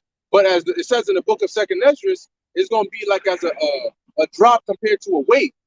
Those that are going to be delivered are going to be like a tiny drop compared to a wave. Can you imagine that? That means a lot of people are going to die in the coming months, in the coming years, or however long the Lord has it go on for.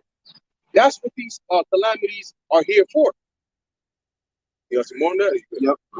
It says, they did eat, they drank, they married wives, they were given in marriage until the day that Noah entered into the ark, and the flood came and destroyed them all. Right. So what does this mean? Does this mean you can't eat or drink or no? They were living their regular lives. The only thing was they weren't taking heed to his warning. So they were continuing in the vanity, all right, all the way up until the destruction came and hit them. And people forget that the Most High did this. So that means the Most High is capable of doing it. And he says that what? His wrath in this time is going to be worse than back then. So people are playing with the Lord. They're playing with a power that they don't know. They don't understand the power of Yahweh B'Ashem Yahushai, and they don't have the fear of the Lord. So when this thing happens, the fear of the Lord is going to be put back in the earth in full force. Get your precept. This is Romans 9 and 27. Isaiah also cried concerning Israel, though the number of the children of Israel shall be as the sand of the sea, a remnant shall be saved. Going into how you're saying that a small number of people out of Israel is going to be delivered. And it says, to add on to your other point that you brought, verse 28, for he will finish the work and cut it short in righteousness, because a short work will the Lord make upon the earth.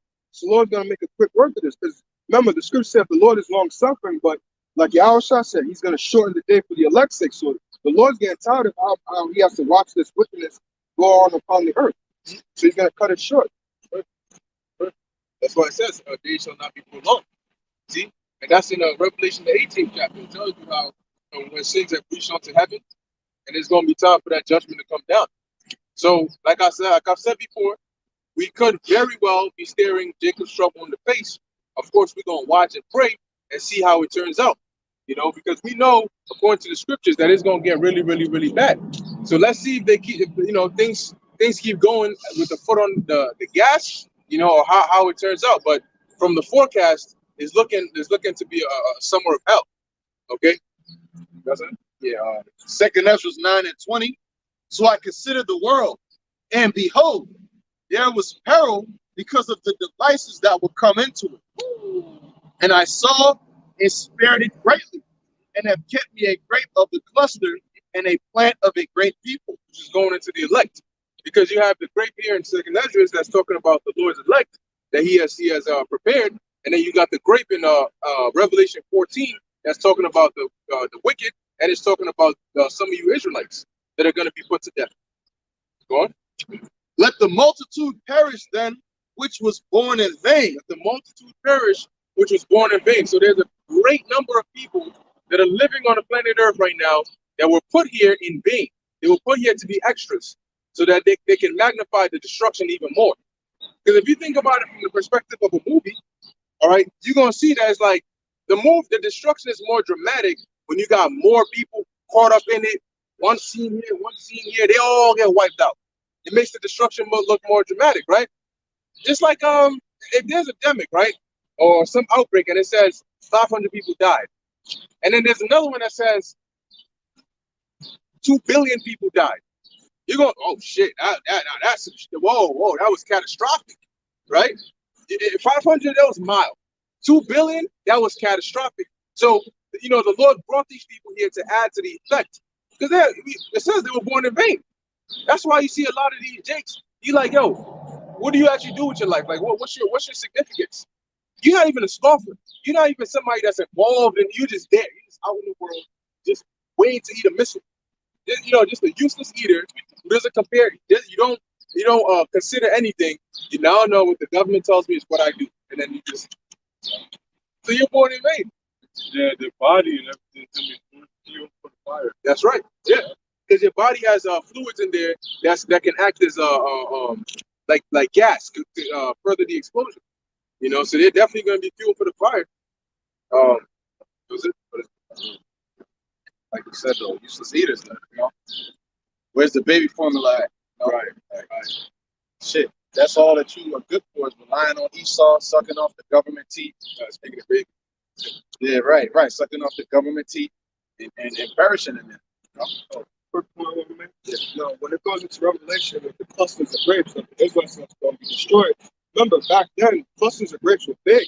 It took like 2 men to carry. Right. So there's a lot of. It's not like grapes like today where it's just small. Yeah, no, them shits was 2 people had to carry. That's right. So that's going to be a lot of people just perishing. Good point. Yeah. Yep. 2 Ezra 9:22. Let the multitude perish then, which was born in vain, and let my grape be kept and my plant, for with great labor have I made it perfect. There you go. And that's why we go through the things we go through now, because the Lord is making us perfect. All right, it starts with the mind, perfection in the mind, and then the body. The rest will follow. Got one more. You got it. Amos 3:2. You only have I known of all the families of the earth.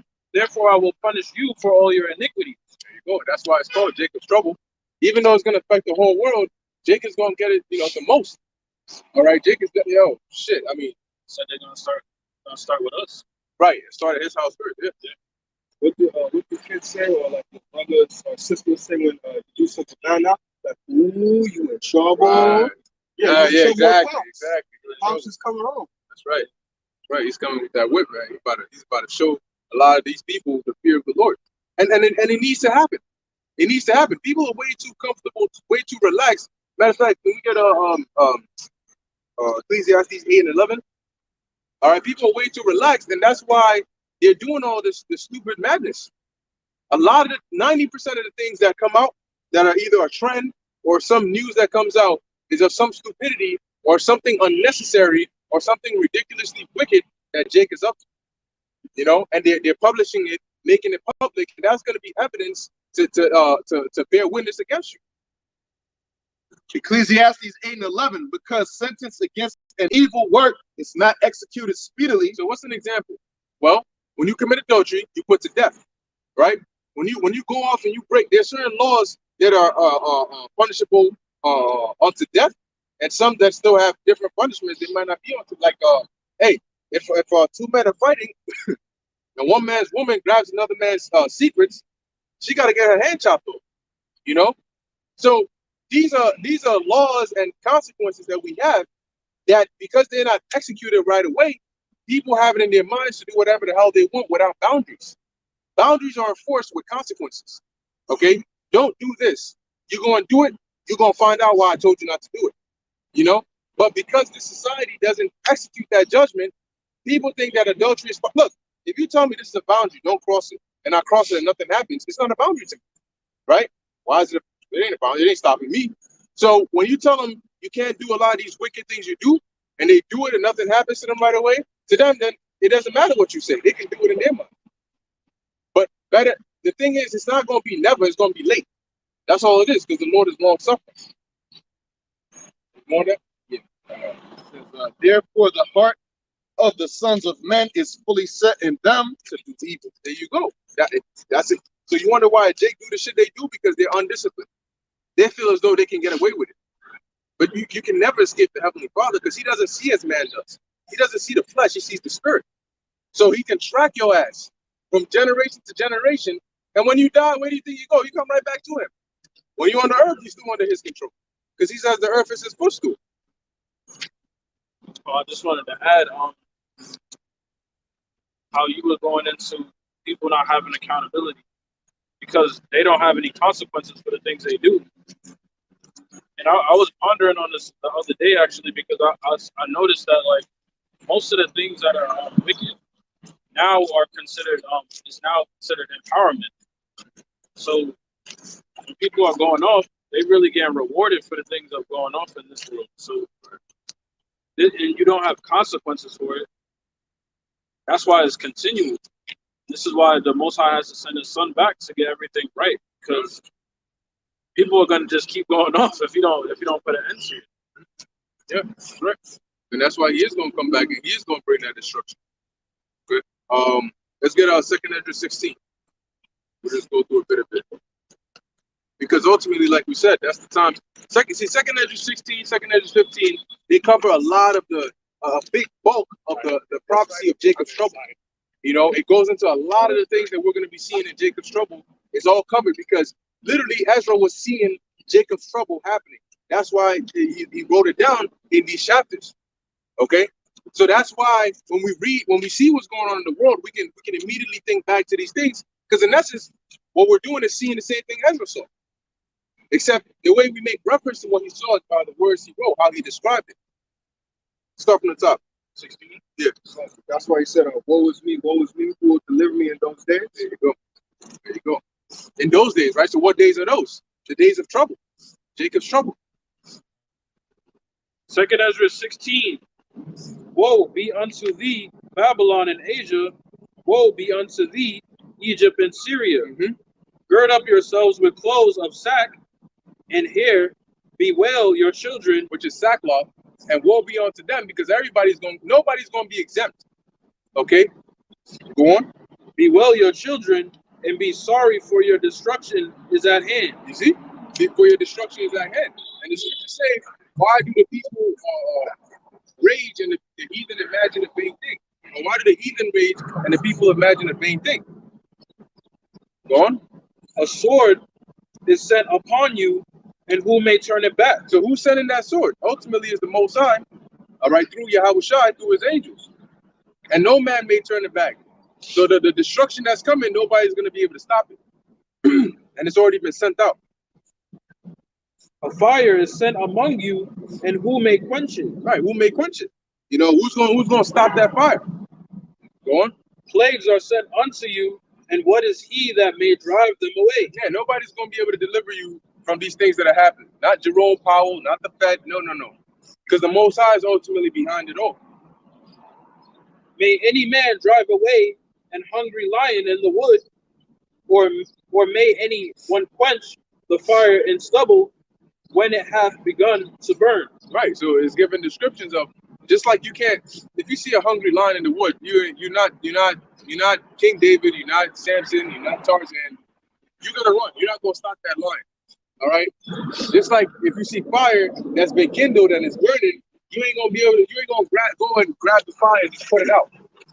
Because it's gonna put you up. Yeah, spit on it. May one turn again the arrow that is shot of a strong archer.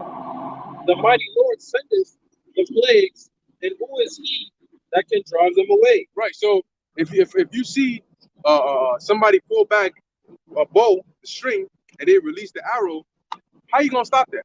How you gonna turn it back? Because that arrow is going with momentum, and the arrowhead it looks like a triangle because it can cut through the wind and it can move faster. You know, an arrow kills people. You know, you get hit with an arrow in a vital area, that shit could go through you. You know, so it's giving you these comparisons as to how the destruction that's coming, nobody's going to be able to reverse it or to stand in its way or to stop it.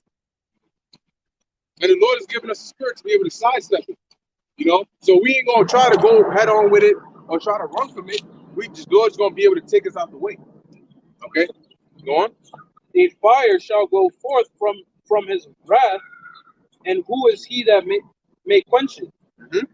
He shall cast lightnings, and who shall not fear? Mm-hmm. He shall thunder, and who shall not be afraid? Right.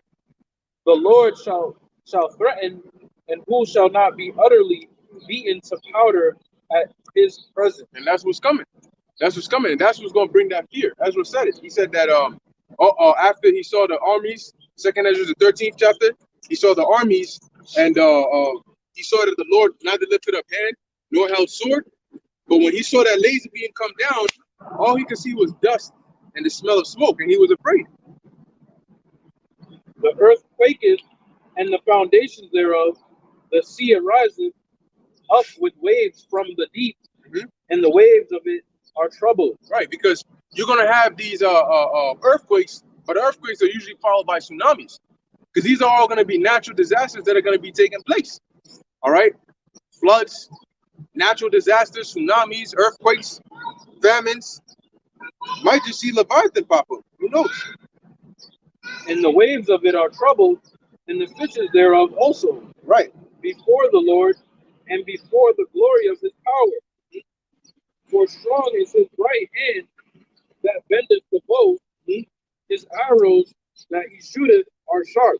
Right, which ultimately the arrows are the missiles. Okay, go on. And shall not miss when they begin to be shot into the ends of the world. Right, because you're going to have America shooting missiles, you're going to have Russia shooting missiles, you're going to have China shooting missiles, you're going to have NATO and the EU shooting missiles. All right, so it's going to be a real nuclear war, but a lot of those missiles are going to be pointed majority to America. That's why the scripture said, all ye that bend the bow, come round about her. Talking about Babylon. Bending the bow means they have nuclear capability. They have ICBMs. So does not NATO and the EU, don't they bend the bow? Yes, they do. Sorry, I want to mention, if you look at it geographically, you look at the map, America is over here by itself, but everybody else is over here on this side, pretty much putting it into a corner surrounding it. So when the missiles go, it's going to go in that direction. That's right. That's right. That's why I said shot from the ends, all right, of the earth. Go on. Behold, the plagues are sent, and shall not return again until they come upon the earth. Yeah, and you know, when you look back, you know, in the future, when they look back at these times, man, they're gonna really assault a lot of these people, man. You know, they're gonna say, damn, you know, the earth really has some ignorant idiots walking about it, man. Because the fact that all this hell is breaking loose, and there's only but a few people that are actually talking about it, that are actually giving warnings, and the rest are still not taking heed. It's like, how blind do you have to be to literally be told, not just by us anymore. Now it's by these institutions who are in charge of these things, telling you directly what's coming, and Jake is still just la-di-da-di-da. The fire is kindled and shall not be put out. Yeah, the fire is already kindled. It's not about to be kindled. It's already kindled. You know, they're not about to put their plans in motion. It's already in motion. It's set for an appointed time. It's exactly. Till it till it consume the foundation of the earth. See? So it's not going to be put out until it consumes the foundation of the earth. So these plagues, if you're hoping they're just going to up and turn around, what's written in the scriptures is not going to stop until it does what it was written for. Like as an arrow which is shot of a mighty archer returneth not backward. Yeah. See, you ain't going to shoot an arrow and the shit is going to go and do a U-turn and come back to you. That doesn't happen. What? Even so, the plagues that shall be sent upon earth shall not return again. There you go. So that means that what? The famines, the pestilence, the martial law, the death, you know, the various forms of judgment, the wild beasts, these are going to be things that are here to stay, to cause more destruction. And it's going to go from one level of destruction to a higher level of destruction to an even higher level of destruction. Woe is me, who delivered me in those days. Right, who will deliver me in those days? Because Ezra is seeing these things and he's afraid. And he's wondering within himself, how am I going to make it in this time? You notice he didn't say, what am I going to do? He said, who's going to deliver me? Because he understood that he was going to need a deliverer. You don't just get up and, all right, well, shit, it's time for Jacob's trouble. Let's see what I'm going to do today.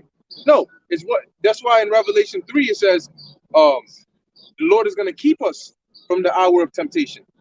We're not going to keep ourselves because we don't have that power. We're mortal men. We get hungry. We get desperate. You know, we get angry. But what keeps us in check is the spirit of the Lord. So that's the spirit that's going to hold us back from giving into temptation. You know what? The beginning of sorrows and great mournings. Like Yahushua also mentioned, right? These are the beginning of sorrows. Go on. The beginning of famine and great death. The beginning of famine. So where are we right now? We're at the beginning of famine. And what does that mean? It's also going to be the beginning of great death. So we're at the doorstep of death. And the world is knocking. Go on. The beginning of wars, and the powers shall stand in fear. So what you're seeing going on with Ukraine and Israel and Iran and all China, and Taiwan, these are the beginning of wars, meaning they're going to lead into those wars. Go ahead. And the powers shall stand in fear, the beginning of evils. What shall I do when these evils shall come? There you go. And that's the question. As a matter of fact, Garwal, Babakasha, can you get Isaiah 33:6? Okay, that's gonna be the ultimate question. What shall I do? What am I gonna do when these evils come? You know, where am I gonna go? You know, also Isaiah 10:3, I believe it says, what will you do in the day of visitation? You get it. Isaiah 33:6. And wisdom and knowledge shall be the stability of your times, and strength of salvation. So it says, what will I do in that time? Well, the stability that we're gonna have is gonna be by the wisdom and knowledge of Yahweh B'Shem Yahushai. What? The fear of the Lord is his treasure. The fear of the Lord is his treasure. See? So the wisdom and knowledge of Yahweh B'Shem Yahushai is gonna strengthen our salvation. It's gonna keep us going, knowing what to stay away from, what to do.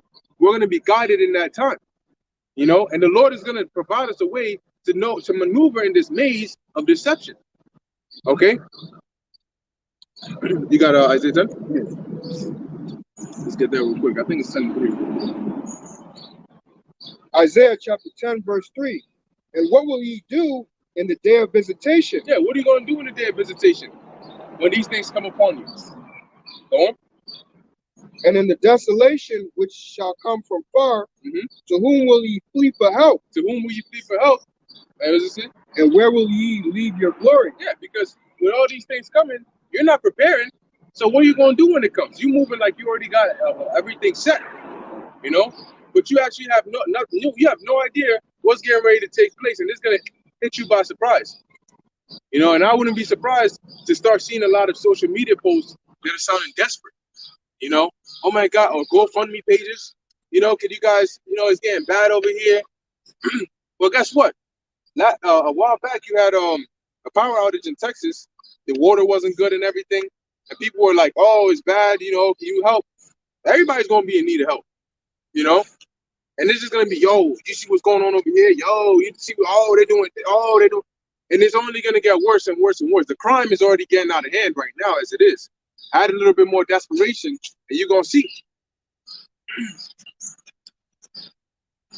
2nd Ezra 16 and 19 continuing. Behold, famine and plague, tribulation and anguish are sent as scourges for amendment. Which we read earlier. All right? And they're sent as scourges for amendment, meaning they're sent to scourge you so you can get right. But are these people hearing it? No. The fact that there's a famine brewing in the world right now and people are not concerned, that's crazy. You know? That's crazy. But I bet you when their stomach, they haven't eaten in 3 days, they'll be concerned. But for all these things, they shall not turn from their wickedness. There you go. They're gonna hear this, and then tomorrow they're gonna go right back to doing whatever the hell it is they were doing. Tyrone is gonna go back to fulfilling his master plan on how he's gonna TYB this other nigga. You know? Yeah, I hear you, but I got something I gotta take care of, real quick. Like, okay. Putting that off the Lord from day to day. Go on. Nor be always mindful of the scourges. Yeah, because you people are taking a wrong path, and you're not going to be covered. This ain't all state, okay?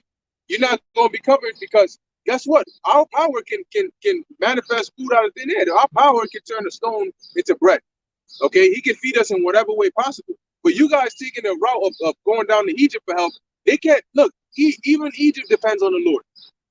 All right. Exactly, and quail, and he said it to where you had an omer for each person for their eating, and in the afternoon it melted. So you go and you gather in the morning, and if you just follow what the Lord said, you're gonna be all right. Because for those that when the Lord said, look, don't keep any over, Jay kept some over and it turned to worms. But then on the Sabbath, on the preparation day, the day of preparation, the day before the Sabbath, if you gather double, it then turns to worms. See? So the Lord knows exactly what he's doing. He gave you bread and he gave you meat. Or gave us bread and gave us meat. So we didn't die in the wilderness. And also our clothes didn't shrink on us. Isaiah 55:6. Seek ye the Lord while he may be found. Call ye upon him while he is near. Yes, seek ye the Lord while he may be found. How is he found? He's found now by the preaching of his word, by the prophets being out on the highways and hedges from the Apostle Great Millstone on down. You have the word of the Lord coming out, and that is what's allowing our people to still have a place of repentance. I'm going to read the next verse. Let the wicked forsake his way, and the unrighteous man his thoughts, and let him return unto Yahweh Ba'ashem Yahushai, and he will have mercy upon him and to our power, for he will abundantly pardon. Yeah, so we need abundant pardon. We need mercy. But the Lord is only going to give that mercy unto those that repent sincerely, those that turn from their wicked way, forsake the ways of this world, and come into this knowledge and call upon his name in truth and sincerity. That's why what we're doing right now is so deadly serious. You hear it, this whole camp, we can talk about the plagues, destruction, pestilence. If this doesn't shake you to do something to change your life, to return to the Lord and to call upon his true name, Yahweh, and his son's name, Yahweh Shai, then hey, we don't know what to tell you, right?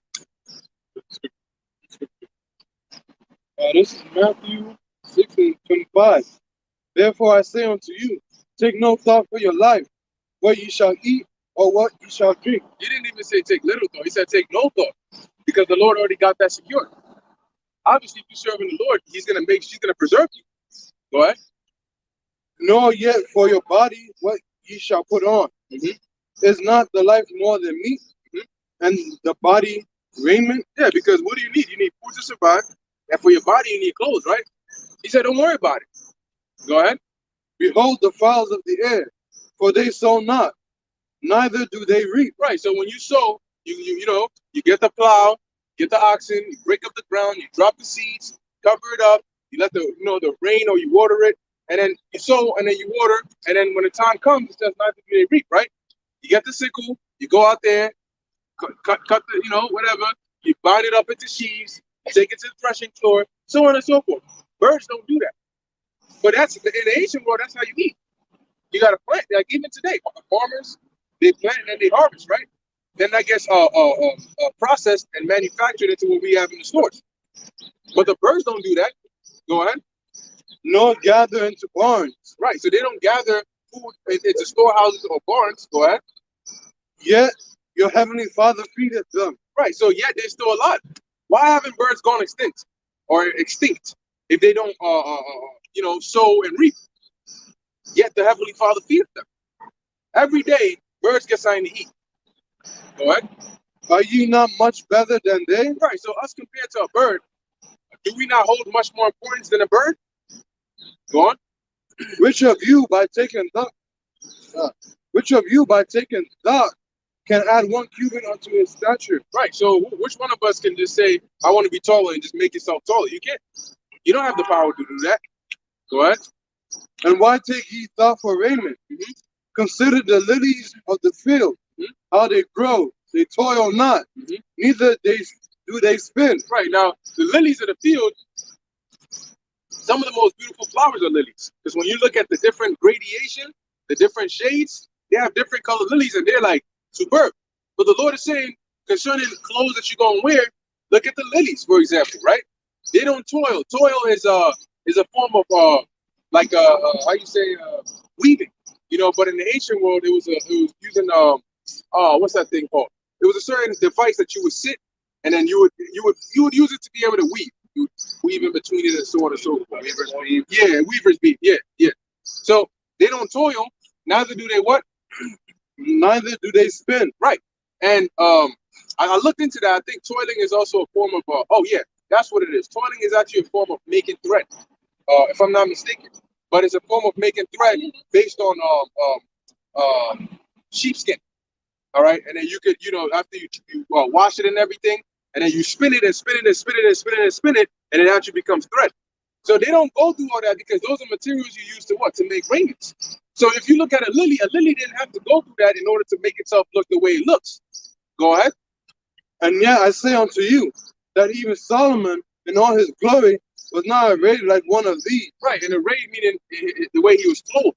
So Solomon being one of the richest, wisest men, all right, on the planet Earth, even him in all of his glory was not clothed as fine as a lily. Because Solomon's clothes were still made, even though they might have been the best weavers and whatnot, they were still made by man, so it was imperfect. But when you look at the way a lily is clothed with the design and all of that, it's perfect. So the Lord is saying, look, you worried about what you're going to wear. Even if you did your best, even if you match up to Solomon, you can't compare to what the Lord is going to give you to wear, or how he's going to take care of you. And the point he was making is, don't worry so much about it because you don't even have the power to do it right anyway. So the Lord got you. Go ahead. Verse 30, wherefore, if the Most High so clothe the grass of the field, which today is, and tomorrow is cast into the oven. Right, so its life is temporal, right? And its use it for fire and so on and so forth. But if the Most High clothed even them, go ahead. Shall he not much more clothe you? Right, the Lord has more use for us than he has for a plant. So if you clothe the plant, how much more us? Go on. O ye of little faith, therefore take no thought, saying, what shall we eat? Or what shall we drink? Right, that's why he said, oh, ye of little faith, because it's like, this is what you're worried about, except the Most High doesn't already, have this covered. Do you not believe the Lord would have, you thought the Lord was going to leave you out there to starve to death? He's going to send you out to do his work, but when there's no food, he's just going to leave you to starve to death. Go on. So that's it. Or wherewith all shall be clothed. For after all these things do the Gentiles seek. Yeah, because they don't have that covering that we do. So they got to worry about that. Go on. For your heavenly Father knoweth that ye have need of all these things. Yeah, it tells you in the book of Sirach, these are the things that are needed for like the survival of man: fire, water, I think oil, flour, and all these things, and iron. Okay, so clearly the Heavenly Father created these things for man because he knows we have need of them. So don't think as though, Lord, there's a famine coming, but I'm saying like, what we gonna do? Well, he knows. He designed the human body. He knows without food and water you cannot survive. So if he tells you, no, I got you, you're going to survive. And he explicitly says in Isaiah 65 that we're going to eat and we're going to drink. So we're going to have to believe that. One. But seek ye first the kingdom of God and his righteousness. Hey, you gotta have the mindset of being to the point where even if you're homeless, you gotta sit on that bench all day, every day, and just wait and have no food and nothing to eat. Now, I'm not saying let yourself go. You do what you can, but if the Lord has it to where that's the situation that befalls you, you gotta be of the mindset where, look, I'll sit on that bench and wait it, because what else am I gonna do? If they say if you don't take the charagma, you get kicked out your house, and you find some park bench somewhere, and that's just where you sit, you got no food, no water, then you just wait, because guess what? Day goes by, day goes by, day goes by. Eventually, you're gonna get weak to the point where you're just gonna die. But the Lord is gonna have to do something before that happens. You know, so you might as well just wait till the Lord delivers you. That's better than going and running down to Egypt for help. But a lot of people are not gonna be willing to let it go to that extent, right? Because you never know. You might just be there. Somebody just comes up to you, yo, bro, you good? Hey, here's some water, here's some food. Come with me. And you might be so disoriented. You might be like Peter when the angel came to deliver him, thinking that it's a dream or some shit. You know, you following, and he takes you to this house. He's like, yo, hey, here you go, man. You're gonna be good, man. I got your back. You know, I'll be right back though. And then he steps out, and you never see him again. And then everything else in the house is just the fridge is stocked up. Everything is good. And you're like, what the hell? Like, you know? And maybe you go to a certain room and just see Yahweh Shem Yahshai written on the wall somewhere. Then you go, oh, shit. See, this is how you got to think in these times. Because if you don't think like this, you know, then in your mind, it's not a possibility. And if that's not a possibility, then you start thinking, damn, man, maybe I do got to go down and take that charagma. No. You know, I just made up that scenario, but it's something that's very impossible. You might fall asleep and wake up with food next to you like Elijah. Wait, let me finish this. And all these things shall be added unto you. Take therefore no thought for tomorrow, for the morrow shall. Matthew 6:34. Take therefore no thought for the morrow shall take thought for the things of itself. Right. So the Lord has already prepared what's going to happen for tomorrow. So don't worry about it, because whatever's going to happen is going to happen regardless. You got to deal with here and now. You got to deal with making it to tomorrow. Go on. Sufficient unto the day is the evil thereof. Right. So today has the evil that is set for today is enough for today. The Lord has already set up what is going to happen today, what is going to happen tomorrow, what position are you going to be in today, and what position are you going to be in tomorrow. You got it? 2 Ezra chapter 2, verse 26. As for the servants whom I have given thee, there shall none of them perish, for I will acquire them from among thy number. Be not weary, for when the day of trouble and heaviness cometh, others shall weep and be sorrowful, but thou shalt be merry and have abundance. Whoa. Bookmark that. What is that? Read that again. 2 Ezra chapter 2, verse 26. Listen closely. 2 Ezra 2 and 26. Store this inside of your spiritual memory bank, because in Jacob's trouble, you might just need to recite this to yourself, man. Go ahead. As for the servants whom I have given thee. So let's break that down. So who are the servants of the Lord? We're the servants of the Lord. We're making our bodies a living sacrifice. We are serving the Lord. But you also have other men and women that may not be prophets that the Lord also considers servants. Okay, ultimately the elect are all servants of the Lord anyway, because they do his will. So as for the servants, go on. As for the servants whom I have given thee, there shall not one of them perish. There shall not one of them perish. Okay? Now, you're going to have those that are destined to be martyrs for the Lord, but then again, the Lord said what? There be some of you standing here which shall not taste of death. So there's some who the Lord has said, look, you're going to be alive from the day you were born until the rest of eternity. You're not going to die. Can you imagine that? So there's some of us here who are technically immortal, because it's already written that we're not going to die until we get changed, and then we're going to just be immortal forever on. Go on. These are powerful words. This is why the scripture is called the Comforter, because hearing this in the times that are coming when everybody's going to have little to none, man, you know, it's like a refresher to hear these things. And you know you can believe it because the Lord said it. Go on. For I will require them from among thy number. I will require them from among thy number.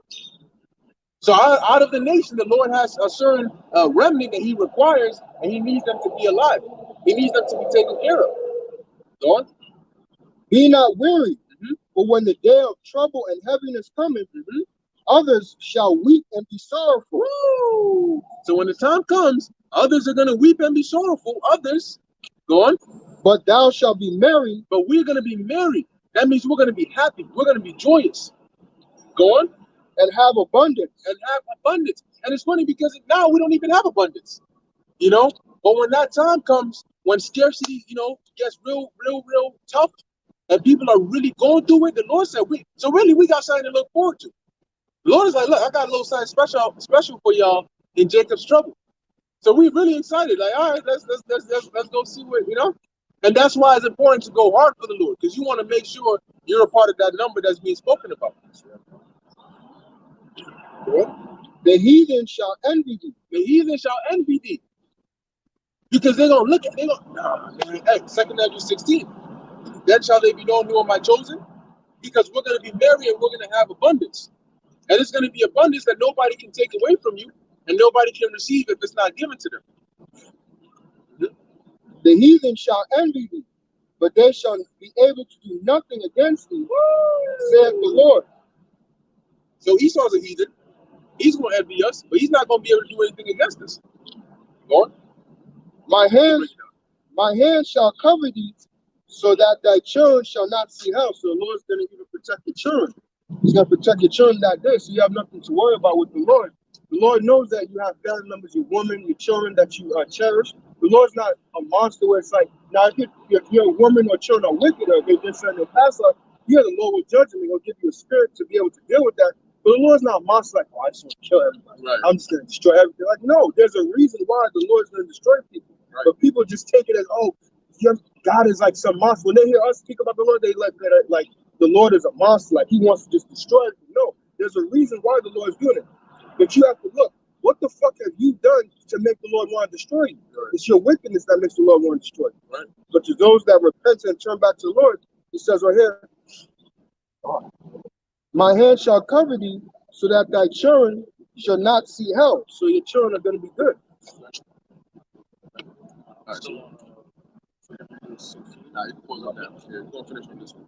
No. Read that again. No. Yeah, we need to get back. We need to reiterate that. Yeah. Get out of here. 2 Ezra chapter 2, verse 26. As for the servants whom I have given thee, there shall not one of them perish. There shall not one of them perish. That's what the Lord said. Man, look at Daniel. Daniel. Well, yeah, look at Daniel. Look at the 3 holy children. Look at the Apostle John. The Lord said, no, I'm going to keep him alive because I'm going to give him those visions. And then when you read in the history, it says that they try to boil him in oil. And he came out just fine. So then they banished him to the island of Patmos. You know, so the Lord said, we're going to be good. We're going to be all right. You're not going to be, there's a shootout and you get shot in the head with a straight bullet. You get hit, you might just bounce off your head. You know, it just might bounce off of your head. The Lord said you're good, so you're good. The Lord is the one who determines what life and death is. He determines who goes and who lives. 1 Samuel 26. So guess what? If he says you're going to live, ain't nothing that can harm you. The only one that can harm you is the Lord, and he's the one who said you're going to live. Proverbs 11 and 8. The righteous is delivered out of trouble, and the wicked cometh in his stead. Woo! I remember that precept. You know, I remember that. And I always think of in the anime Naruto, there's this character Sasuke who has this power with one of his eyes, where he's able to switch positions with an object or a person immediately. You know, so it's like if a car was coming, for example, and there was a little girl there, and he's like, oh, I'm gonna sacrifice myself, whatever. He could just switch where he just ends up there and she ends up over here. And I'm thinking about it with the scripture you put that, or the scripture you brought out in Proverbs, that there's evil coming. And if that's something that's going to affect you, the Lord could just be like, nope, take your ass from there and put this guy there instead. Give you an example. You might have some wicked individual who done stocked up. He has a house full of everything, and you got nothing. And here it is, there's famines and all this coming. He got a generator, but you got nothing, right? And so the Lord says, you know what? Let that dude get stuck on the way. Don't let him be able to get home. He gonna get got somewhere. He's probably gonna starve to death. And then guide my servant to this nigga's house. You know? And maybe on the way as you're going, you just walking, and all of a sudden keys just go into your hand. You know, you probably like, damn man, I'm so tired, and then, whoop, you know, or you praying, and then you just sight is falls in your hand, and you open your eye and it's keys. You know, and you just hold it, all right, cool, whatever. You go, and finally you end up at this house. You know, the door is gonna be a big ass lock. That's just gonna say, look, I need a key. And you're gonna remember those keys. You're gonna open that door and everything, lights are on and everything. It's hot as hell, but it's cool in there. You know, the Lord could do that. Here it is, it could be hot as hell. You can have no AC, but the Lord could just regulate your body temperature. You know, look, Daniel said that after fasting for so long, he was so faint that he just collapsed. And the angel came and touched him, and all his strength came back. So the Lord, he got many ways of preserving us, man. All right, if it's cold, he can just make you warm. If it's hot, he can make you cold or cool. You on? Oh, that was going back to 2nd Ezra chapter 2, verse, I'll start again, from 26. As for the servants whom I have given thee, there shall not one of them perish, for I will require them from among thy number. Be not weary, for when the day of trouble and heaviness cometh, others shall weep and be sorrowful, but thou shalt be merry and have abundance. There you go. We're going to be what? That's the key part. We're going to be merry and have abundance. It's not just that we're going to have abundance, but we're going to be merry. So imagine during a famine, you're being joyous. Why would you be joyous? Because the Lord got you protected, and he got you fed, and he's taking care of you and your loved ones. You're going to be more than joyous. You know, you're going to be beyond grateful. This pretty much sounds just like Isaiah 65, right? Yep. That's right. So let's finish that off. verse 28. The heathen shall envy thee, but they shall be able to do nothing against thee, saith the Lord. My hand shall cover thee, so that thy children shall not see hell. My hand shall cover thee, so that thy children shall not see hell. They're not going to see the grave. Go on. So that was it. All right, so hey, there you go. So that's why we put our faith in Yahweh B'Shem Yahweh Shai, man. And it's gonna look. This is the biggest jackpot we ever gonna hit. All right, and that's putting our faith in Yahweh B'Shem Yahweh Shai, because we're gonna be taken care of beyond measure. We're not talking about a man here. We're talking about the Most High. All right, that said he got us. You know, so have that faith, because it's very, very important, and keep on doing the work of the Lord. Keep on serving the Lord. You know, because this, I mean, there's nothing else that you could be doing that's better than this. And the world is about to find that out. You know, so we all making choices, but at the end of the day, we're going to see who stands. You know, so, hey, Rockefeller, Yahweh B'Shem Yahweh Shai, and, you know, with that, we're going to end it here. All praises, honor, and glory to Yahweh B'Shem Yahweh Shai, B'Shem Kadash. Next time, Shalom.